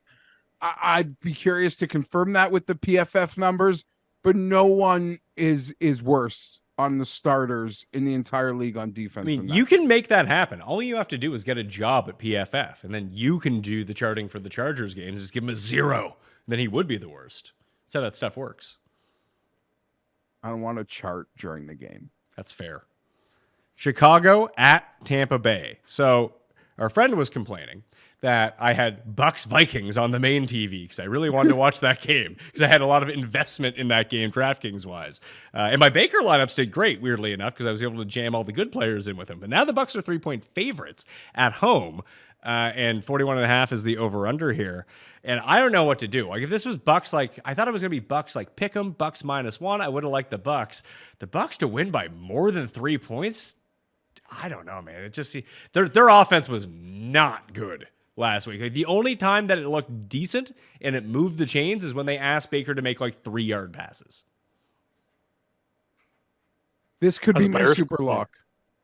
Ooh. Like no, we find the overreactions. This is coming from someone who was not very kind to the Chicago Bears in the offseason, in the lead up to the week 1 Packers super lock last week, all that. But no. This seems like way too much of an overreaction. I really like the Bears. They are in contention for my super lock this week after fading them and successfully as my super lock a week ago. Strangely enough, the coin is also going with the Bears in this game. That it just feels like I thought the Bucs defense actually played quite well against Minnesota, and that's a much better offense, albeit a much different offense than what Chicago is going to throw out. So I do think the Bucs weirdly win this game. This could be a Fienberg. I just have faith that basically Justin Fields has become like an advanced version of fantasy Blake Bortles, where he's down by 20. Here come the Bears. They might just backdoor cover this game out of nowhere, yet still have no chance to win it. That's how it feels with the Bears every single week, because Fields can just break one off when no one's trying anymore. So I'll go the Bears +3. Absolutely, I'm taking the Buccaneers. I'm not even thinking about taking the Bears. I'm not even thinking about it. Foolish. Last year, two teams way that too lost. short. Bears were the worst team of football last year. They were one of the 2 or 3 worst teams to play this week. Like, what has changed? Nothing. The Buccaneers can still play defense. They were able to play defense last year. Bears are terrible. No, get out of here. Give me the Bucs. Yeah, it's a pretty solid argument. I kind of like that argument. Kind of want to change my pick now. They are terrible. The Bears are terrible, and I do think people somehow forget because they traded the pick and didn't actually draft first overall that they were the worst goddamn team in the league last year as people were making their 2023 projections. This next game is pretty interesting. Green Bay and Atlanta. Atlanta's a 1-point dog at home. 41 is the over-under. Don't really know what to make of either of these two teams because, like you just pointed out, the Bears are terrible and the Packers, ran a train on them. And the Falcons beat up on the Panthers, who are probably in contention. I mean, they're not going to have the number one pick, but who owns their number one pick? Is it the Bears? The Bears own their number one pick? The Bears. But, like, that game was tied into the fourth quarter. Like, yeah, but Carolina couldn't Panthers were neck and neck with Atlanta. They were neck and neck, but they couldn't do anything on offense at all. No, I think this line is disrespectful. I think the Packers should be like a 3-point favorite, a 4-point favorite. You got them +1 last week. You only have to lay 1 with them this week. I think that's taking money from the bank. Give me the Packers. I don't think Atlanta. In fact, I'm so confident I'm going to tease them through 0. Oh, there we go. So I don't think it's like stealing money from a baby like Tim does, but I am candy from a baby. Babies shouldn't have money. Why shouldn't they have money? Why are you against people having money? Well, what are the baby going to do? You're just trying to hoard all the money for yourself, huh? Babies can't have money. Well, what do they need the money for? Are they going to buy a new rattle? New soother? Listen, I got babies. They want to buy apps on their fucking iPad all the time. Oh, Pat, I'm in this vortex now. I'm at the age where they're self-aware enough to know that the free game isn't good enough. Yeah. And we give our daughter an allowance for just having to just do things or help get herself whatever. Now she wants to spend her allowance on add-ons, on games, and God damn it, I don't know. I don't want it to get out of hand, so I don't know what the rules are. I don't know. I don't know the best way to handle this, but my wife and I have decided that we're pretty lenient when it comes to real discipline with the kids. But this is something that we can't open this door. You open it a little bit, and you're absolutely fucked. So it's just no across the board, and we're in tandem, very strong. We have a forceful front here. Just a big no. Paul, you have your hands raised. Yeah, stay strong. Otherwise, you'll end up with like kids like Tim with a scratchy addiction or something like that. Yeah, or like my friend Sad Jamie, who spent like $380 on that Kardashian game when it came out like 5 years ago. I don't want a kid who like all he wants to do with his money is buy like Roblox. Like I don't even know what it is, but I feel like the old guy in the room. But I don't want that. Oh, I don't care that he wants to do that or wants to play the free game and do whatever. I just don't want to spend the money on it because I can see it now. You want one, then you want another. Like I don't want to start racking up a $400 bill every month because my 2 sons are buying add-ons to fucking games on their iPads. They have an iPad to begin with. Yeah, but it makes the game so much cooler if you can buy the add-on. You don't even know how to buy an add-on. No, but I'm sure it would be a lot cooler and more fun. You'd have to call your personal assistant to buy it for you. I don't have a personal assistant. That is true. Someone did point out is that Tim doesn't want a personal assistant. He just wants slaves. He doesn't want to pay these people. Not. Hey, you say you want people to basically act as a personal assistant, but you don't want to pay them. What is that? Volunteers? I believe in tipping. Volunteers is what you want? No, I would tip people. I just don't want to have to do things I don't want to have to do. Tim wants like they have like for seniors, like people will come visit them, bring them food. Like Tim wants that service, but just as an able-bodied middle-aged man. So basically, he saw that episode of The Simpsons when Homer went into the old folks' home as Cornelius Talisman. Was that his name? And like you're like, that's me. That could be me. Does the liquid potato chip stew sound enticing? Paul? I even get serviced out to Tim every single Sunday Night Live show here on Mayo Media Network. I have to put his earpiece down his shirt and basically pull it through. We've been doing it for like 2 years. It doesn't bother me too much. It is my job, but he still hasn't really figured it out. And now Sunday Night Live is a cooking show, so now people are cooking for me now for the show. Now too. we're cooking. He's making requests of what type of food. This week we're doing mini pizzas. Yeah, we're doing mini pizzas in the air fryer this week, Geoff. But I don't believe you can do that, though. I don't think they're going to. Well, we're going to find out if we can do it or not in the air fryer. But I think from this point on, every single week, Geoff, we should put out a poll to the people that they get to pick what we cook in the air fryer and eat on the show. They were so hot. They came directly. Why did you think they wouldn't be hot? I don't know. It just didn't occur to me. Like Tim treats Paul like he's on the Today Show when Paul's like the stage manager. Yes, absolutely. He's Gelman. Like you're in Pat's garage, man. I don't see it that way. I'm just not capable of doing certain things. It sounds that way. So I am from the camp that I believe the Packers, that Jordan Love could be really good, and that the Packers are already really good outside of quarterback. So what happened last week wasn't that much of a surprise to me. It's just a matter of what was the Bears and what wasn't. But I am all in. I'm all in on the Packers. I am not jumping off anytime soon, hopefully. Yeah, I'll take the Packers with you. I have no real ties to this game whatsoever. That brings us to the final game of the early slate. I did move up Jets-Dallas. That is a later game, but felt like we should knock that one out first. Indy at Houston. Indy is now a 1.5 point favorite in this game. Phony Tony seems like he's going to be fine. He's going to be under center here for the Colts. I thought he looked pretty good in his debut. He looked a lot better than CJ Stroud, at least from what I was able to take away from it. Maybe grades. Maybe some Houston Texans fan was watching that game, grading it out on PFF and being like, CJ Stroud, best quarterback in football. But he's now, he needs to lay in 1.5 here on the road. Gotta win. One of these guys is going to, unless they tie, I suppose, they're going to get their first career win. I like the Colts. I just think that they're overall a better team. And maybe DeMeco Ryan's defense will show up a little bit more against an offense like this. Although Lamar didn't play all that well, it's not like he was just fumbling the ball. It was just a really weird performance from Baltimore, but at no point were they ever on the ropes in that game by Houston. It did feel like the Colts did give Jacksonville a bit of a scare, Tim.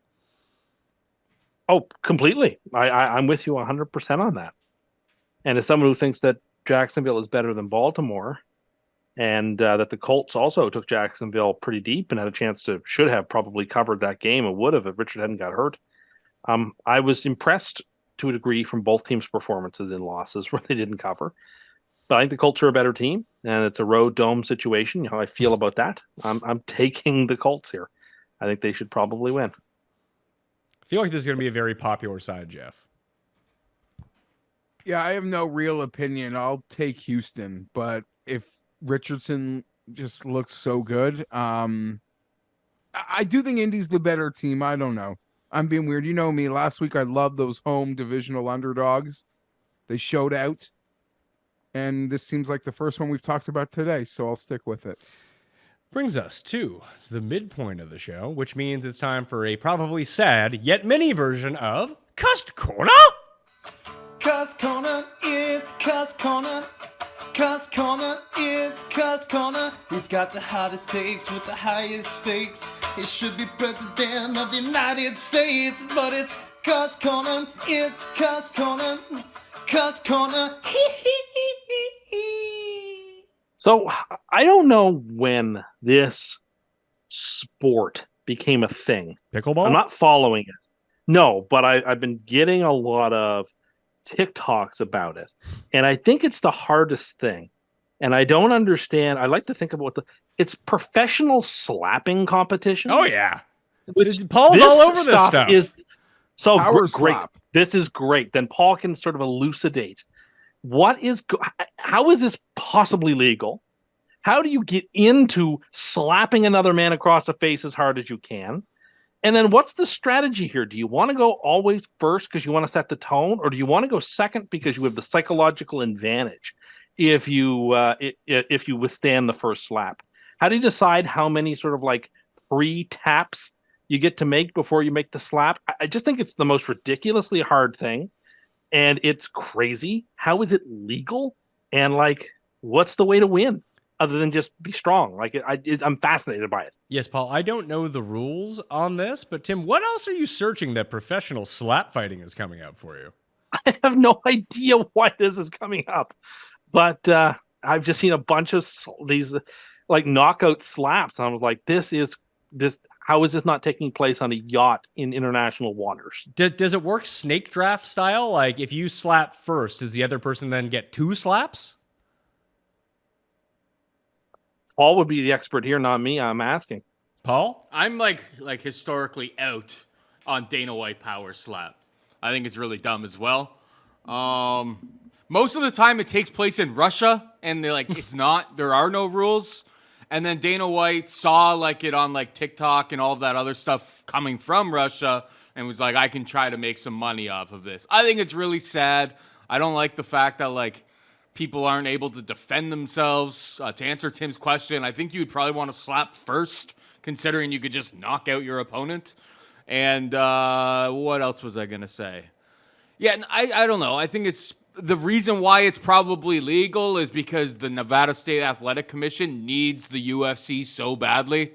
They pay them so much money every single year that I don't think this would be really allowed anywhere else, but the UFC holds it in its own venue in Las Vegas, so they kind of get a pass. But I don't think it should really... Like, I would be so sad if my unborn children was just like, hey, Dad, I'm going to be a power slapper. I would disown that kid on the spot. No game credits for you. Oh, yeah. Gruel. Why? Only eating gruel moving forward. Sorry. How do you get into slapping like this? It's just, I don't understand how you get into it. And the fact that... Probably heavy drug addiction. Like, it was funny. These guys all look like they're in great shape. A bunch of these... No, they don't. A bunch of these guys... They don't look like they're addicts. A bunch of these guys... There's a couple guys that, like, got booked for, like... For doing ice or whatever. Like, there was, like, crystal meth. One guy, like, had, crystal meth. One guy had coke. And it's just, like... I feel like you're...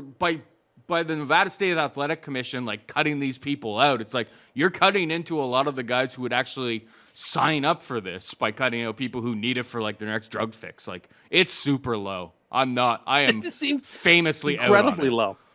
Like, in a boxing match, if you can't defend yourself in a fight, the referee ends the fight. And yet these guys are not... If you so much as flinch, it's a re-slap. You seem to know a lot of the rules here. How much are you watching a slap fighting? More than I should be, apparently, but it became a fascination with me. It's like, how is this a thing? Why are people doing this? Could I do this? And I thought, no, I probably couldn't do this. I mean, this is actually something that you could do. You could stand there and be slapped. That's something you could do. Well, yeah, but I would be knocked out, I feel. Well, for sure. How do you train? How do you train to I gotta ask you. You think you'd be knocked out by another man slapping you, but Derrick Henry running you over, not a problem? I only have to tackle him one out of every 100 times. Again, after the first time, you're dead. And it's funny, we chatted about this the other night at football, and when I said it's 1 out of 100, a couple people went, No, that I mean, you are now misremembering that. One person who was sitting next to you did say that initially, and then I asked him, like, well, what would be the criteria for this? And I was like, does he get to try to tackle him once every 100 day, like once a day for every 100 days? He's like, well, no, then he couldn't do it. I was like, well, what if you tried to tackle him 10 times in a row? He's like, well, he couldn't do that either. And then he came around to our side. I was like, yeah, you couldn't do it. Not the way I remember it. Because you don't listen. See on the internet this week where some guy tried to tackle Mark Ingram and he's like, I don't play, bro. He doesn't play. That was a setup. That was a stage thing to get to Mark Ingram. Okay. Well, that's what would happen to Tim. Yeah, I mean, yes, that would happen to Tim. Like, what do you mean you're going to trip him? Like, that's your plan. Like, one time he's going to fall in his shoelace is essentially your strategy. Yes. And that you're not already in an ambulance from him running you over. Yeah, I'll have pads on, too. Yeah, I mean, guys, we just saw a guy. We saw multiple guys get concussions this week and much like softer hits than you standing there flat-footed, Derrick Henry running full speed into you. Well, it wouldn't be flat-footed. You would be. You don't move very fast. You once told me that you jumped when you didn't jump. You thought you would jump, but you never got off the ground. Not fast, but I'm quick. Are you? I think so. So your shuttle time is better than your 40 is what you're saying? I would say it probably is. Well, we should film that. And we should film your shuttle I don't want time. to. Well, I mean, you're so good at it. You're so quick. You're not fast. You're quick. We know that you're not fast. We've seen the 40, but the shuttle time, we should film it. No. Is it because you're not really quick? I'm pretty quick, but... Okay, what's pretty quick? Detracting from my hold on. point, which is about slapping. Relative to what? Quick relative to what?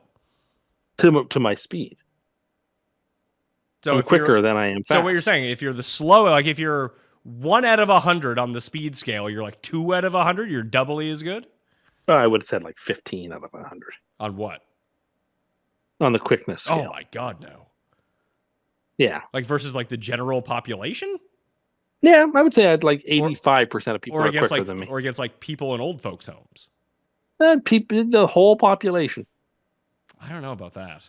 You were limping pretty badly after sitting down for an hour the other day. Oh, it was longer than that. It really wasn't. Yeah, it was. See, I wasn't limping badly either. I was a little stiff. People get stiff. It sounds like you're getting stiff watching these slap fights. Watching so many. I just don't understand they keep how people get into them. auto-populating. Because they're fucking But smoking it's- crystal meth and they need money. Oh, I mean, that actually is a good answer to my question.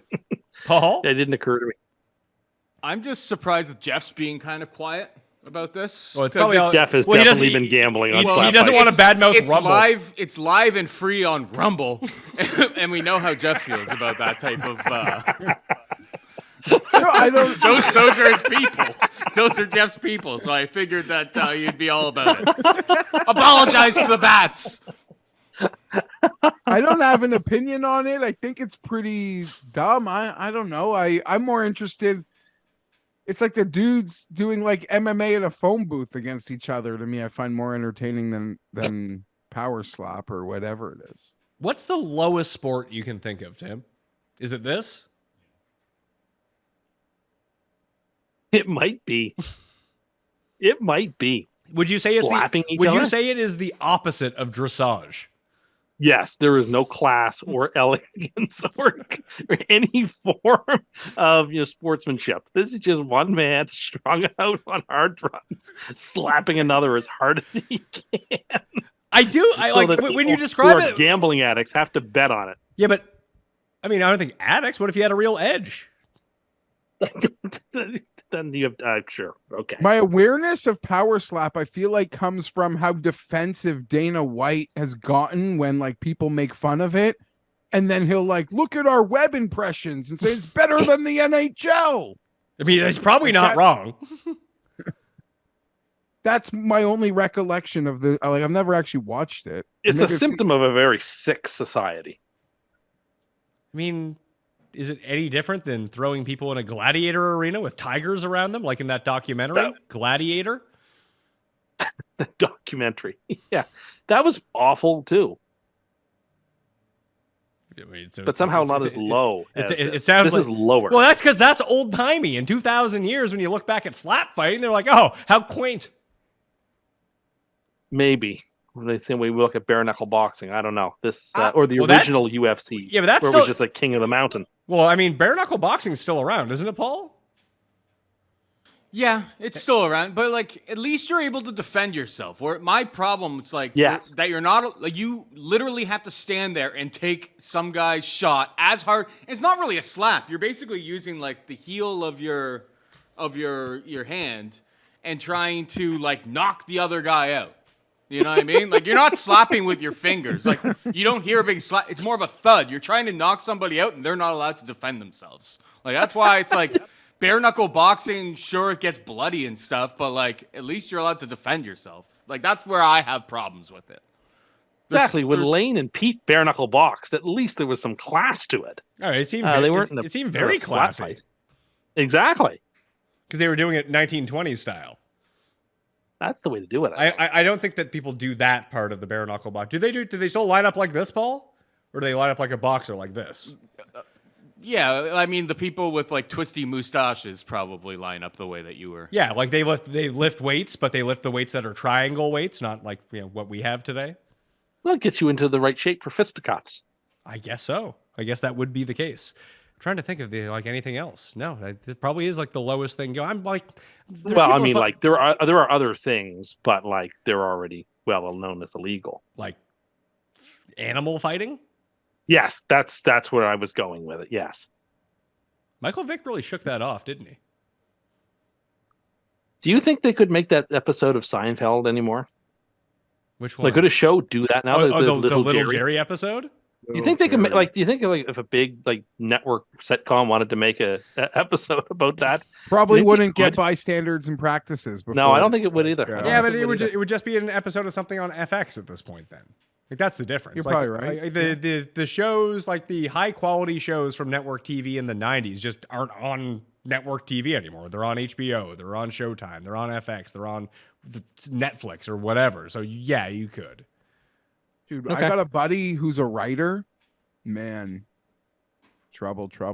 He's in trouble. They don't- No, he's on he's strike? okay because his dad's really wealthy, so he's fine. But yeah, he's been on strike for like 4 months. Can't do anything. That sucks. You can start a podcast. Good, yeah. That's what a lot of people are doing, is just starting podcasts. It seems to be the move. All right. Anything else you got? Nope, that's what I have for this week. I did have something. I had a note from Paul here to ask Paul about assholes at dog parks, but maybe that's for a different time. Oh no, did we ever talk about the universal remote? I wanted to talk about that. Did we talk about this? What? Geoff, did we talk about the universal remote? Am I supposed to know what we're talking about? No, if you don't, that means that we haven't brought it up. That Cust didn't know that universal remotes existed. That seems aligned with like Cust to not know that a more efficient, convenient thing exists than the 5 remote. I have 2 remotes, and it's just as convenient as the high dudgeon stuff that you had to do to put all it on one super remote. I'm fine, thank you. But you were One complaining. turns You on the only have power one and deals with TV. the ball. Pat's got 7 TVs, so the universal remote, like it's a And he's got different- multiple remotes. I do have multiple remotes here, and it's not convenient whatsoever. But you didn't know that they existed. Well, no, because how can my remote know what kind of TV I have? You punch in the code. Or how can my TV know what my cable box is? I don't understand it. the remotes figure it out. You just Yeah, keep well, them. apparently. But you know what? Well, I have one little remote that does the power and the volume and the muting, and another remote that does all the cable box. And you know what? I'm fine. But you I don't weren't feel fine. You deprived. were complaining about this. This is why it came up. I don't know how it came up. That's I how don't recall. when you say you don't know how it came up, I just told you how it came up, and then you just pretended like you didn't hear me again.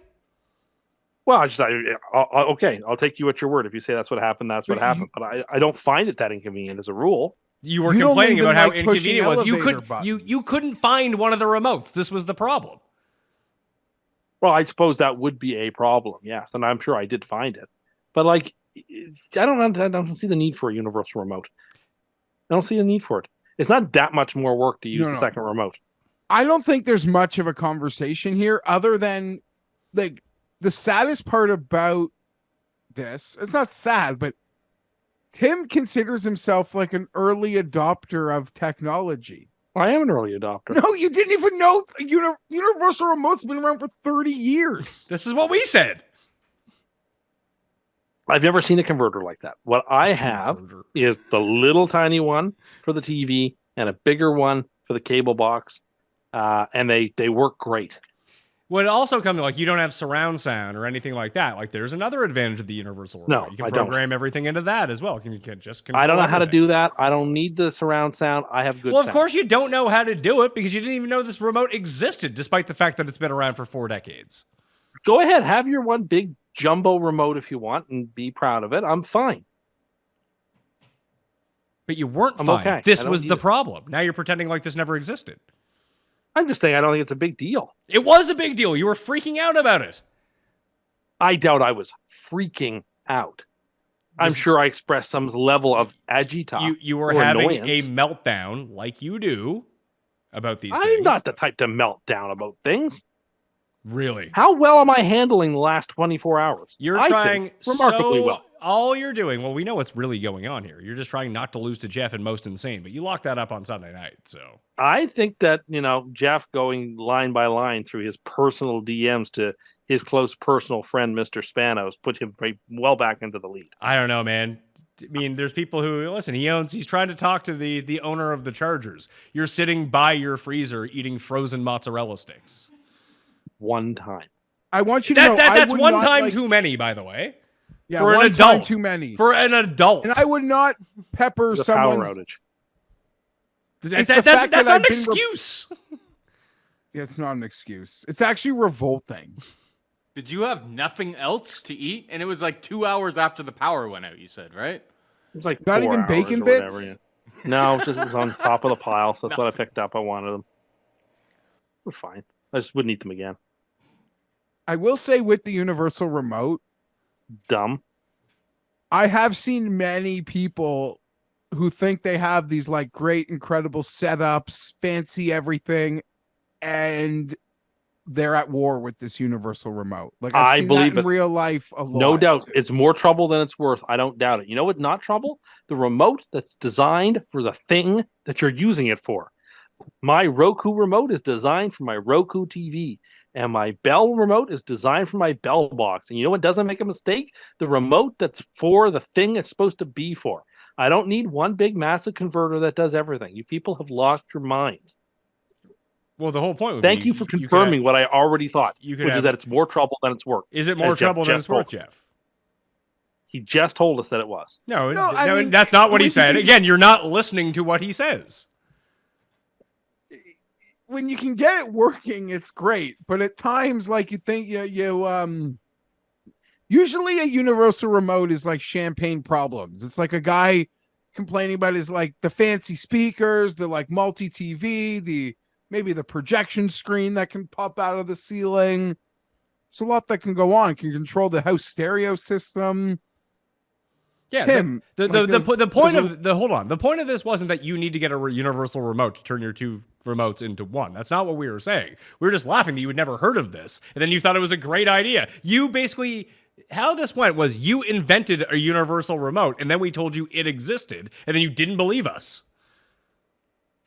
And he's an early technology adopter. Yeah, he's like Pete from Mad Men. He invented direct marketing. Someone else had already come up with it, but he also came up with the idea independently. After he had lost one of his remotes. Well, you wanted one then. You said it was a great idea because you invented it. I don't know what I said then. I don't know what I said then, but I'm saying what I'm going to say now, which is that I don't want one. You know what you'd prefer? You'd prefer a servant beside you, changing the channel for you, adjusting the volume in the same way. I'll tell you what, hit an elevator button. There was a virtue, and this is going to sound crazy, but there was a virtue to having to get up off the couch and walk over and punch in the number. You are not that fucking old. I had a floor model TV in my room when I was like 10. You had a TV in your room when you were 10? How fancy. Yes. It was one of those old-fashioned floor model TVs from my great-grandfathers, and you had to walk over and plug the number into the keypad in order for you to get first you had the dial that went to 13, and you had to flip that to I think 4, and then you punched into the keypad the channel that you wanted.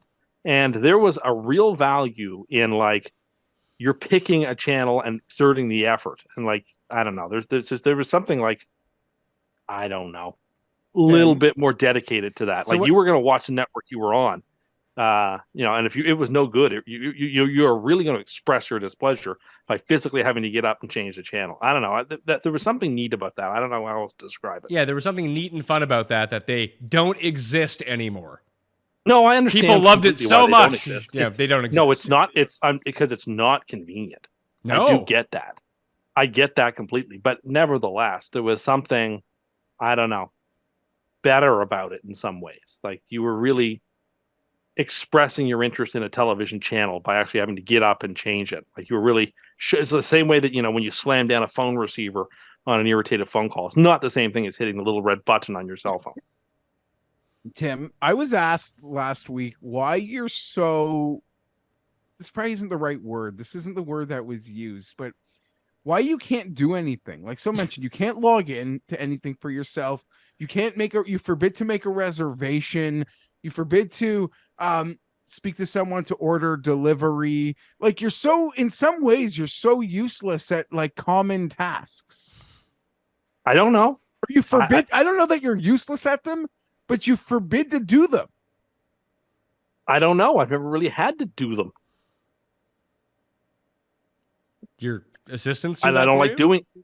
I just usually find a way not to have to do those sorts of things. So I can focus my energies on other things. And it's really annoying that you make everyone do all these things for you because you have like a meltdown. I can't phone the Italian restaurant to make I can't do it. We're just not going out to eat. We can't do it. This happened the other night at the draft where you said, "Why don't you Chromecast this thing off your phone?" And I just said, "I can't do that." And then I can't do that. I mean, you could. It's a button. Sure. Why are you I don't know afraid? how. Why are you afraid of people? I'm not afraid of people. I'm good with you know why? doing what I'm doing. I know exactly why. It all just kind of came to me right now. You know why he's so afraid of people, Geoff? Because he can't slap them defenselessly. And that's why it keeps popping up on his TikTok. He's just living what he really wants to do on TikTok. I would be so terrified, not of slapping someone, but of when my slap doesn't knock them out, which it wouldn't. But like, how what do you I would have to be facing. How do you book things that, like, I get, like, the friends you're going out for dinner with can book the reservation. The friends you're golfing with can book the tea time.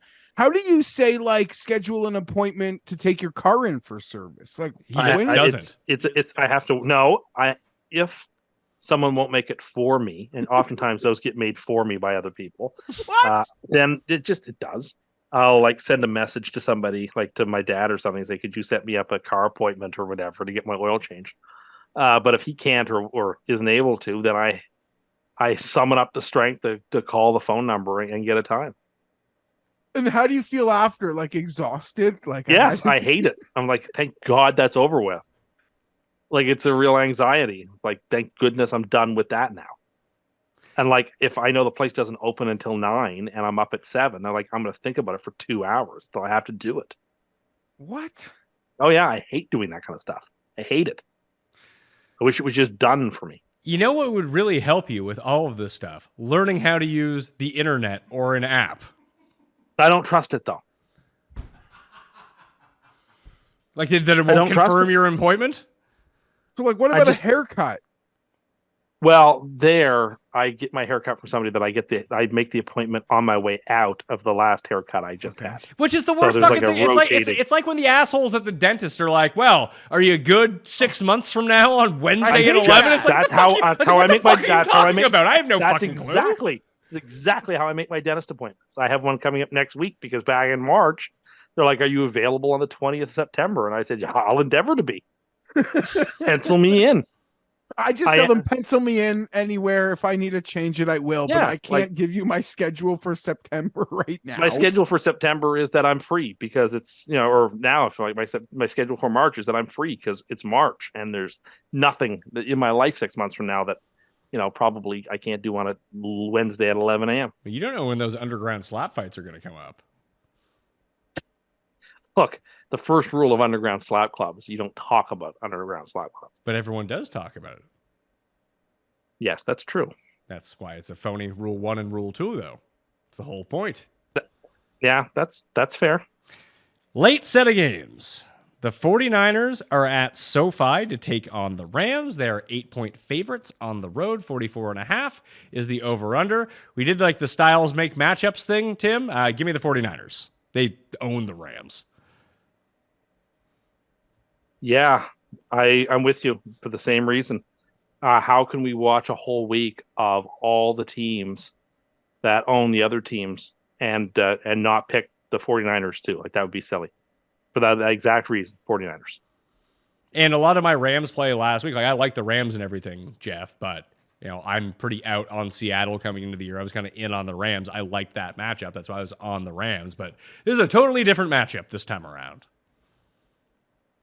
Yeah, and a very impressive win. I'm gonna take the road division favorite here, and I'm laying a lot of points, but I was as impressed with San Fran last week as just about anybody. The Ayuk McCaffrey combo just dominated Pittsburgh, and I assume Kyle will have a way to avoid Donald.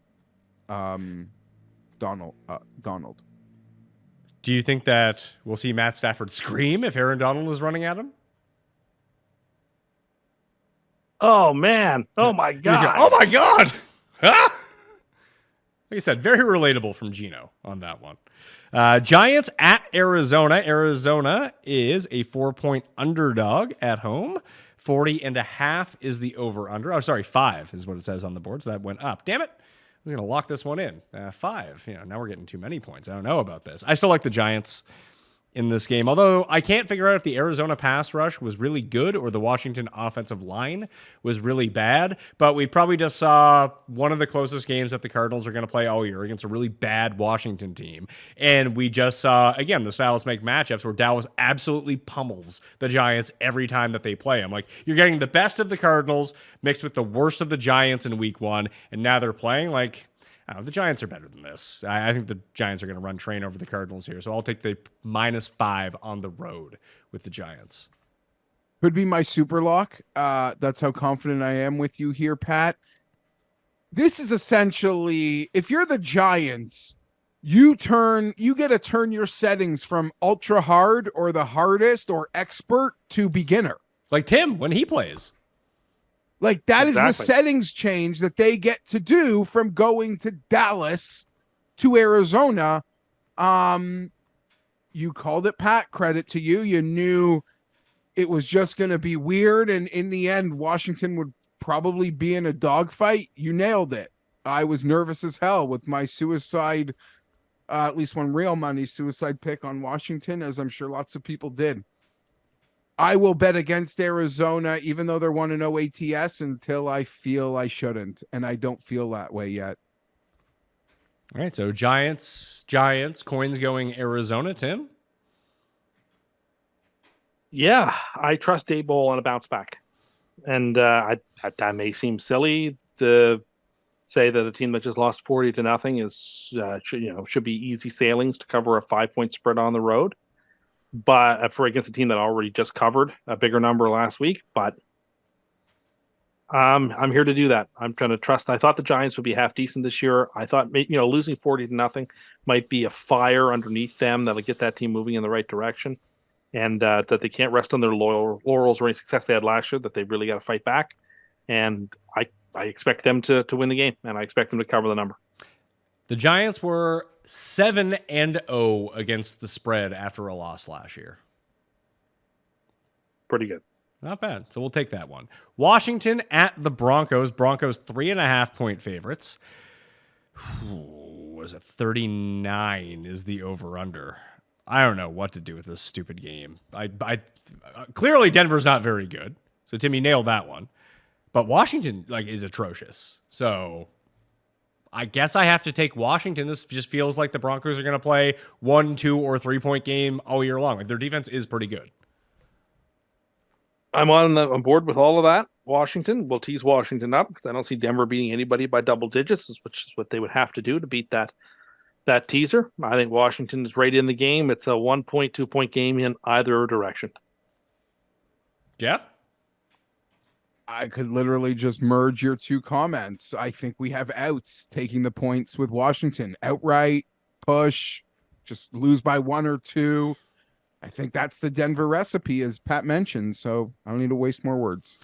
Sunday Night Football. The Tuas are going north to take in on the Patriots. They're 2.5-point favorites on Monday Night Football. 46.5 is the over-under currently at DraftKings Sportsbook. I don't know if Devontae Parker is going to be back for his revenge situation against the Dolphins right now, but Dolphins riding high. Like I mentioned, Tua is the MVP favorite at the moment in the betting market. But I kind of agree with what you said a little bit earlier, Tim, is that the Patriots felt like they played about as good as they were going to play and still lost and didn't even cover.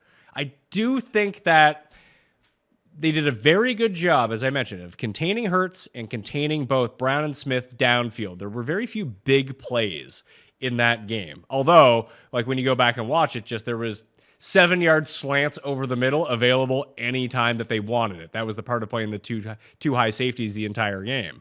That I don't like. Is Miami more explosive than Philadelphia? Like, you'd think so after watching 1 week, but is that just a product of Philly was shut down by a good New England defense?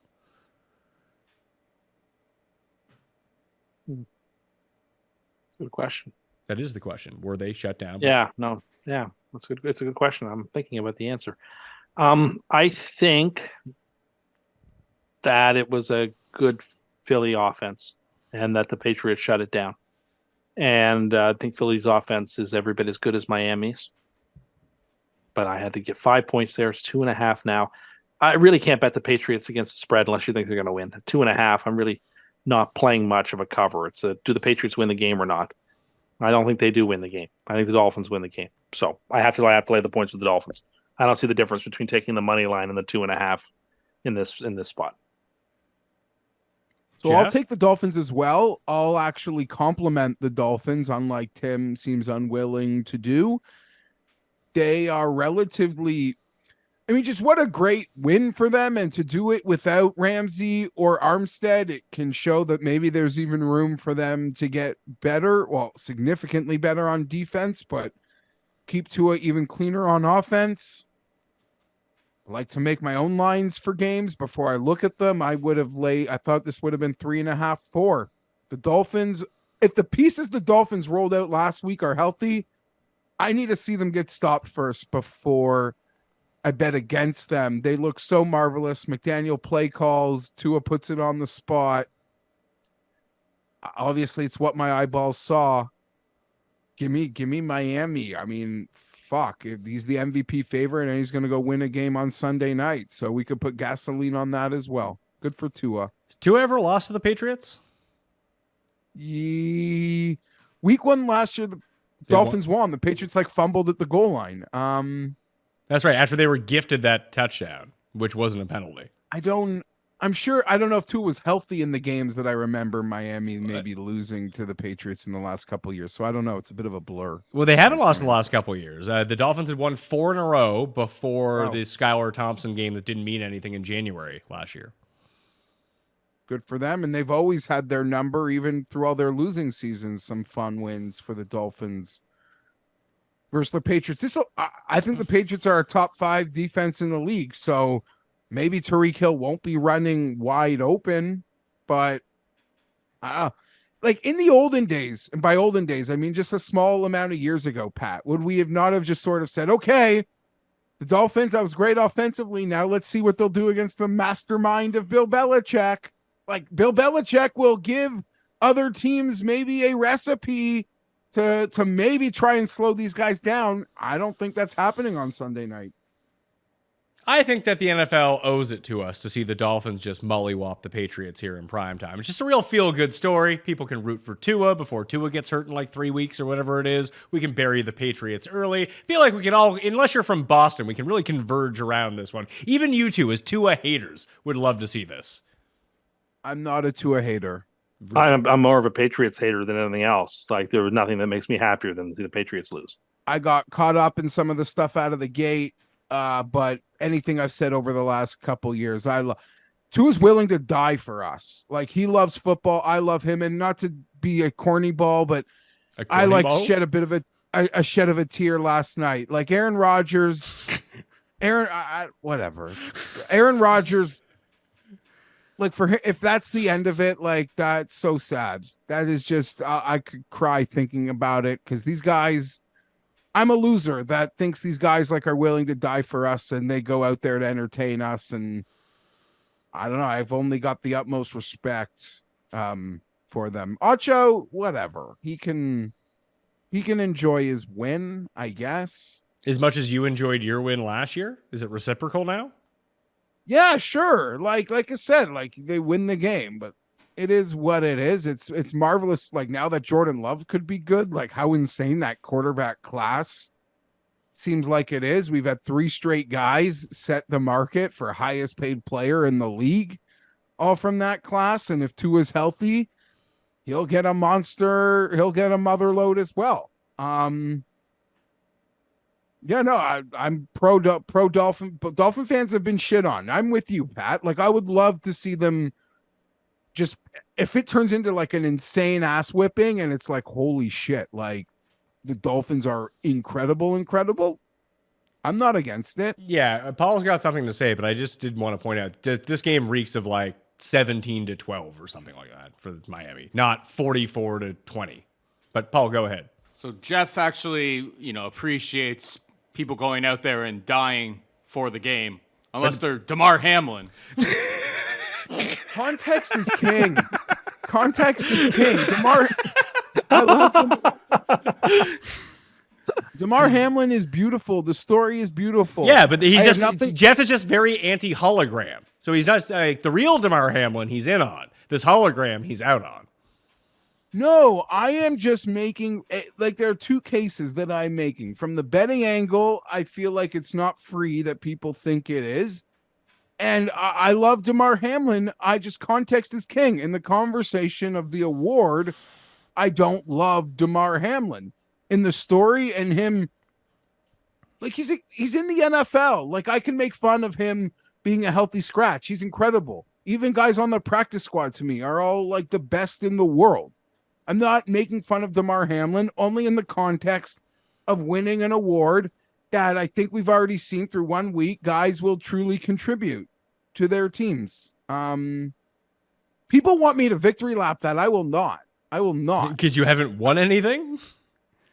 Yeah, but I don't. My Twitter was like flooded yesterday with people giving me congrats because he's a healthy scratch. And I'm like, I can see why this is. How do you feel? Did it make you feel good that that's No, the position that because people that's thought not you were what I'm taking? here for. I want DeMar Hamlin. I like the story. I just don't think it's comeback player of the year. I obviously don't respect waking up like I do a guy rehabbing his knee, and I'm a dud. I make a lot of weird things. As Tim pointed out to me, someone in the comments mentioned that I'm morally bankrupt. Well, that's true. But Tim is the only maybe- person on this show who isn't morally bankrupt. Even the coin is morally bankrupt. So, Gamble whatever. at DraftKings, by the way, sportsbook.com, if you can. And I also got some. I sound like Tim when I do this, so I'm not doing it. Do it. But no, like people are in my You got some mentions DMs, didn't you? Yeah, exactly. putting air in my tires about these situations. Even people are like, you keep taking those bags from the grocery store. Which 4chan subreddit are you getting that on? Well, when he reposts the show on Rumble, those are the comments that he gets. No, listen, the people agree. Like, you spend X amount of dollars, they should be giving you bags. Like, it's not even a thing. And if they're not, They should be giving you if bags. they're not but the giving you corollary is not- bags, if they're not giving you bags, you should take them. And you know what? I don't even think they care that people take them because they realize what a scam it is to have people pay for them. It's funny that you mention it because my wife, when I was leaving, my wife was just getting home, and she actually pulled the Cust. She didn't want to steal a bag, although she thought about stealing the bag, but she also didn't want to pay for the bag, so she dumped all the groceries into the trunk of the car, and then we had to bag them when we get home. But like one of them had split open, a can had like opened up, so I had to clean out the fucking trunk of the car. When I got home, I was like, "Why'd you just buy the fucking bags? You spent like $300 on groceries. Pay the $2 if it's gonna be like that." But she also forgot that she was very upset about it. Now we just have a whole garage full of these. Can I just bring the bags somewhere? I just want to get rid of them. Can I give them to someone? Would be a nice idea. Would be a nice idea. I'll take them. You can have them all. I must have 70 of them. Nice. I like those. I'm bags. gonna next time I do this, I'm gonna film it and we can show it on next week's show. You're gonna Think you're going record, to you're actively gonna record yourself film- on a crime spree? Yeah, You're like Jimbo. it's just the dumbest thing you could do, right? Like record Yes. yourself committing a crime. Yes, you probably and then shouldn't- put it don't- on the internet. Did you not don't watch do the it, Jeff. Seinfeld finale? Don't do this, Jeff. Don't No, listen, don't do it. That's theft. I don't think they care. Doesn't matter if you think it is or not. Don't record. And it doesn't yourself matter if you committing think that a they crime don't and care then or not. post it Can on you the imagine internet. the Tims, like the Karens of the internet of the world, who would be all over you to be arrested? Like that's what Tim would be doing. They wouldn't even know what location it is. I mean, They all look the same. They could probably figure it out pretty quickly. So then it's not worth their time to put an employee on the guy stealing the $1 bag every like week and a half. See, It's I not worth it. agree with you, but they might come hunt you down because the Tims of the world would be like aggressively complaining, and to get to him to shut up, they would arrest you. Dude, they're not going to hunt me down for a $1 bag. You watch the TV news in the States, these people just walk into stores and Well- they walk out with everything. Sounds like you should move to America, pal. No, I'm not looking to do that. I'm just saying it seems like there's like real theft that they're not worried about this theft. They don't care about real theft. They care about this theft? No chance. Well, if you're glorifying it and recording yourself doing it, being like, ha ha, I can get away with it, then yeah, then maybe they will. I'm glorifying it because I'm encouraging other people to do it. Well, that's it's even worse. Oh my goodness. I'm only filming it so other people will follow my example and steal too.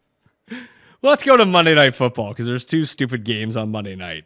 I stayed up just to see. Start at the same time. How dumb is this? They don't. There's an hour's difference. Yeah, there's an hour difference, but listen, I stayed up for the Thursday night game. I did get to sleep before the end of the Dallas Giants game. They gave me an out on that one. But I mean, you guys know, like, well, Jeff might not, but Tim, you know, living in this stupid time zone, like, I just can't be up until 1:30, 2 o'clock in the morning. When I have to work the next morning and get up with the kids, I got to tape this shit and watch it in the morning. So I'm just out on both these games. I'll see if I won my bets come the next day. But Carolina is a 3.5-point dog to New Orleans in Bryce Young's home opener. 40 is the over-under. I really don't think that the Saints are good, but the Panthers legitimately might be the worst team in football. So Saints minus 3.5. For the same reasons, Saints minus 3.5. We picked a lot of favorites this week, by the way. Well, so be it. I don't have a clue. I'll take Carolina. So will the Home coin. division. The coin is all in on Carolina, too. If you do actually want to see the cheat sheet of these picks, just sub to the newsletter. It's down in the description. Easy game. It's completely free. It gets sent to you. And I have some good betting notes that I can put in, too. Like, you want to hear a betting note for the New Orleans Saints? Their kicker's awesome. That's not really a betting note, Jeff. Are we talking trends? Yeah. Unders were 6-1 last season when the Saints were coming off a win. I feel like these game notes that I've come up with, Jeff, are right up your alley. The Panthers boasted the 4th best against the spread record in divisional games last season at 5-1, while the Saints were a league worst 1-5 in these spots.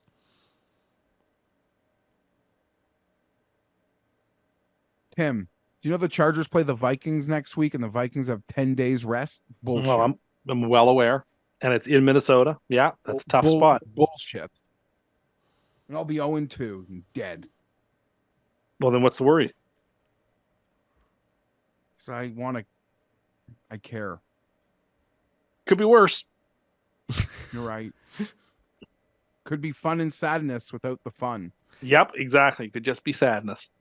All you can do is just think about the Super Bowl that you should have and did win virtually, but not really. Cleveland at Pittsburgh in the other Monday Night Football game. The Steelers are 2-point dogs at home to the Browns. 40.5 is the over-under. This just seems like but people thought, Tim, and you especially thought the Steelers were going to be great. I didn't think they'd be all that good. I also didn't think the Browns were going to be like amazing by any means, but it seems like people think that the Browns are amazing all of a sudden. It's not that I don't get the line. I get why it's -2 for the Browns, but just give me the Steelers in this spot. This is classic. Pittsburgh beats down Cleveland like a little brother. Yeah, classic AFC North. And you actually have outs. In the head-to-head AFC North, 2.5 points actually gives you outs. Okay, it does, it's only 2 points, but okay. Oh, okay. Nope, 2 points. Then you can get the push on that. Less outs. And Cam, he laughed at me and Tim being on the same side of a super lock watching that show last week. Didn't realize we're savants, but hey. I'm on Pittsburgh. Just overreaction. Home Monday night. I guess I took both home underdog division games on Monday night. That's probably how I'll bet it in real life. And they start early enough where I'm not going to be able to not bet them because I'm a sucker. I am certainly not backing down off of the Steelers. I'm going to go right back to the well. We're going to tease them up, and we're going to take them +2. Okay. You're going to tease them up as well. Sure am, but take them through some key numbers, too. Yeah. It takes them up to, 8.5? Yep, it's a good tease. All right, so the League Safe Pick'em game is back for this week. I did not win last week. I hope one of you people won. So go to the description. You can download the League Safe app on Android or Apple in their stores. It's completely free to play. You just sign up, and it's a Pick'em game. So I'm going to run through 2 questions with you guys, all right? Which of these quarterbacks throws for more passing yards in Week 2? Mahomes for 30 points, Josh Allen for 32, Joe Burrow for 35, Lawrence for 37, Lamar Jackson for 42, or Jimmy Garoppolo, which would net you 88 points? I'll take Josh Allen. Lawrence. I'll take Josh Allen as well. One more question. Which number is higher in week 2? For 25 points, Mike Evans receiving yards. For 30 points, Justin Fields rushing yards. For 40 points, DJ Moore receiving yards. Or for 45 points, Rachaad White rushing yards. Fields rushing. I'll go with more receiving, hoping to catch a couple blood dumps to the house. I'm going to go with Justin Fields rushing yards. So those are the first 2 questions this week. So you know where my answers are locked in. Once again, the League Safe app. You can get it down in the description. Just search League Safe, completely free to play. In the bottom and left, you see the games tab. Boom, you're in it. $400 to first prize. The Listeners League on DraftKings is open now too, so go get your spot in that. There's a one and done as well for the swing season if you want to start it before the Fortinet Championship. What else do we got? That's everything. I think that means we have to get down to the nitty gritty. Let's start with survivor picks this week. We all took Baltimore a week ago, and this week I'm going to take Dallas. Geoff. Buffalo. Tim. Philadelphia. Really? Take Philly on a Thursday night? Yeah. Okay. Superlocks for this week. We all come into the week 1-0. Do you guys have a short list or anything that really hops out? I I got have 2. Debating. What's that? Sorry? I have 2 I'm debating between. What are they? Steelers and Raiders. Okay. I'm going to go with the Steelers. Steelers. Boo?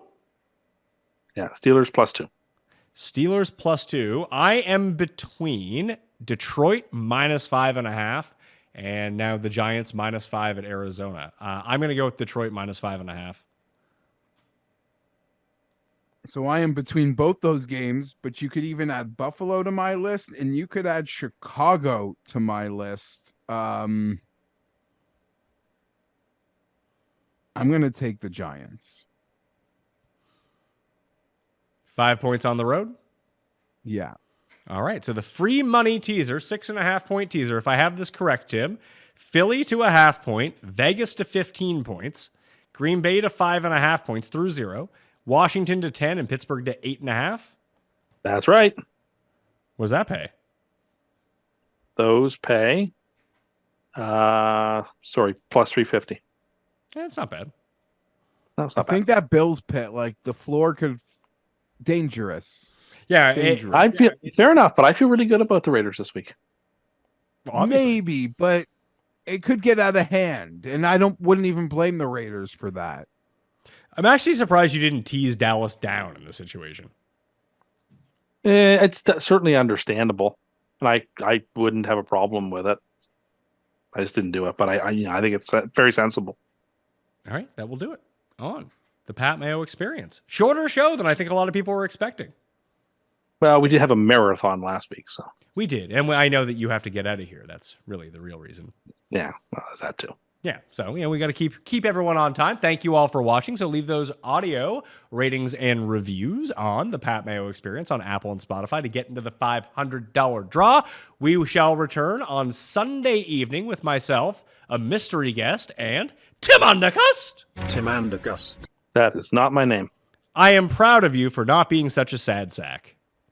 Thank you. I think I'm handling this pretty well, all things considered. You really are. You're really trying not to lose most insane to Geoff. Well, I think the way I've reacted over the last 24 hours sort of like really puts another feather in my cap for why Geoff. You ate a frozen matzo stick. No, he didn't eat a frozen matzo stick. He ate a half box of frozen matzo sticks. Tim, I gotta get a lot crazier, I think. I'll try to help you, buddy. I will try to help you. I have no doubt that you will. We are doing our cooking segment live on the Sunday evening show every single week now. Maybe you can read off some more DMs from your other best friends on the internet every week. Maybe that could be a reoccurring segment. I misspoke, but when the owner's son responds to my DMs and we had a one-on-one meeting in Canton at Ladanian's Hall of Fame, and he made a promise to me to my face that I have witnesses for. And we chatted golf. Demon Deacons, okay? Wake Forest alum. Those Demon Deacons, they're rolling. Like to see Willie Z. Good to see him on the internet getting healthy. So yeah, we don't just talk football. He's golf obsessed. Yeah. So listen, if you had DM access to the owner's son of your favorite team, you might once in a while send a sweet nothing as well as like I did. I misrepresented our friendship. That is true.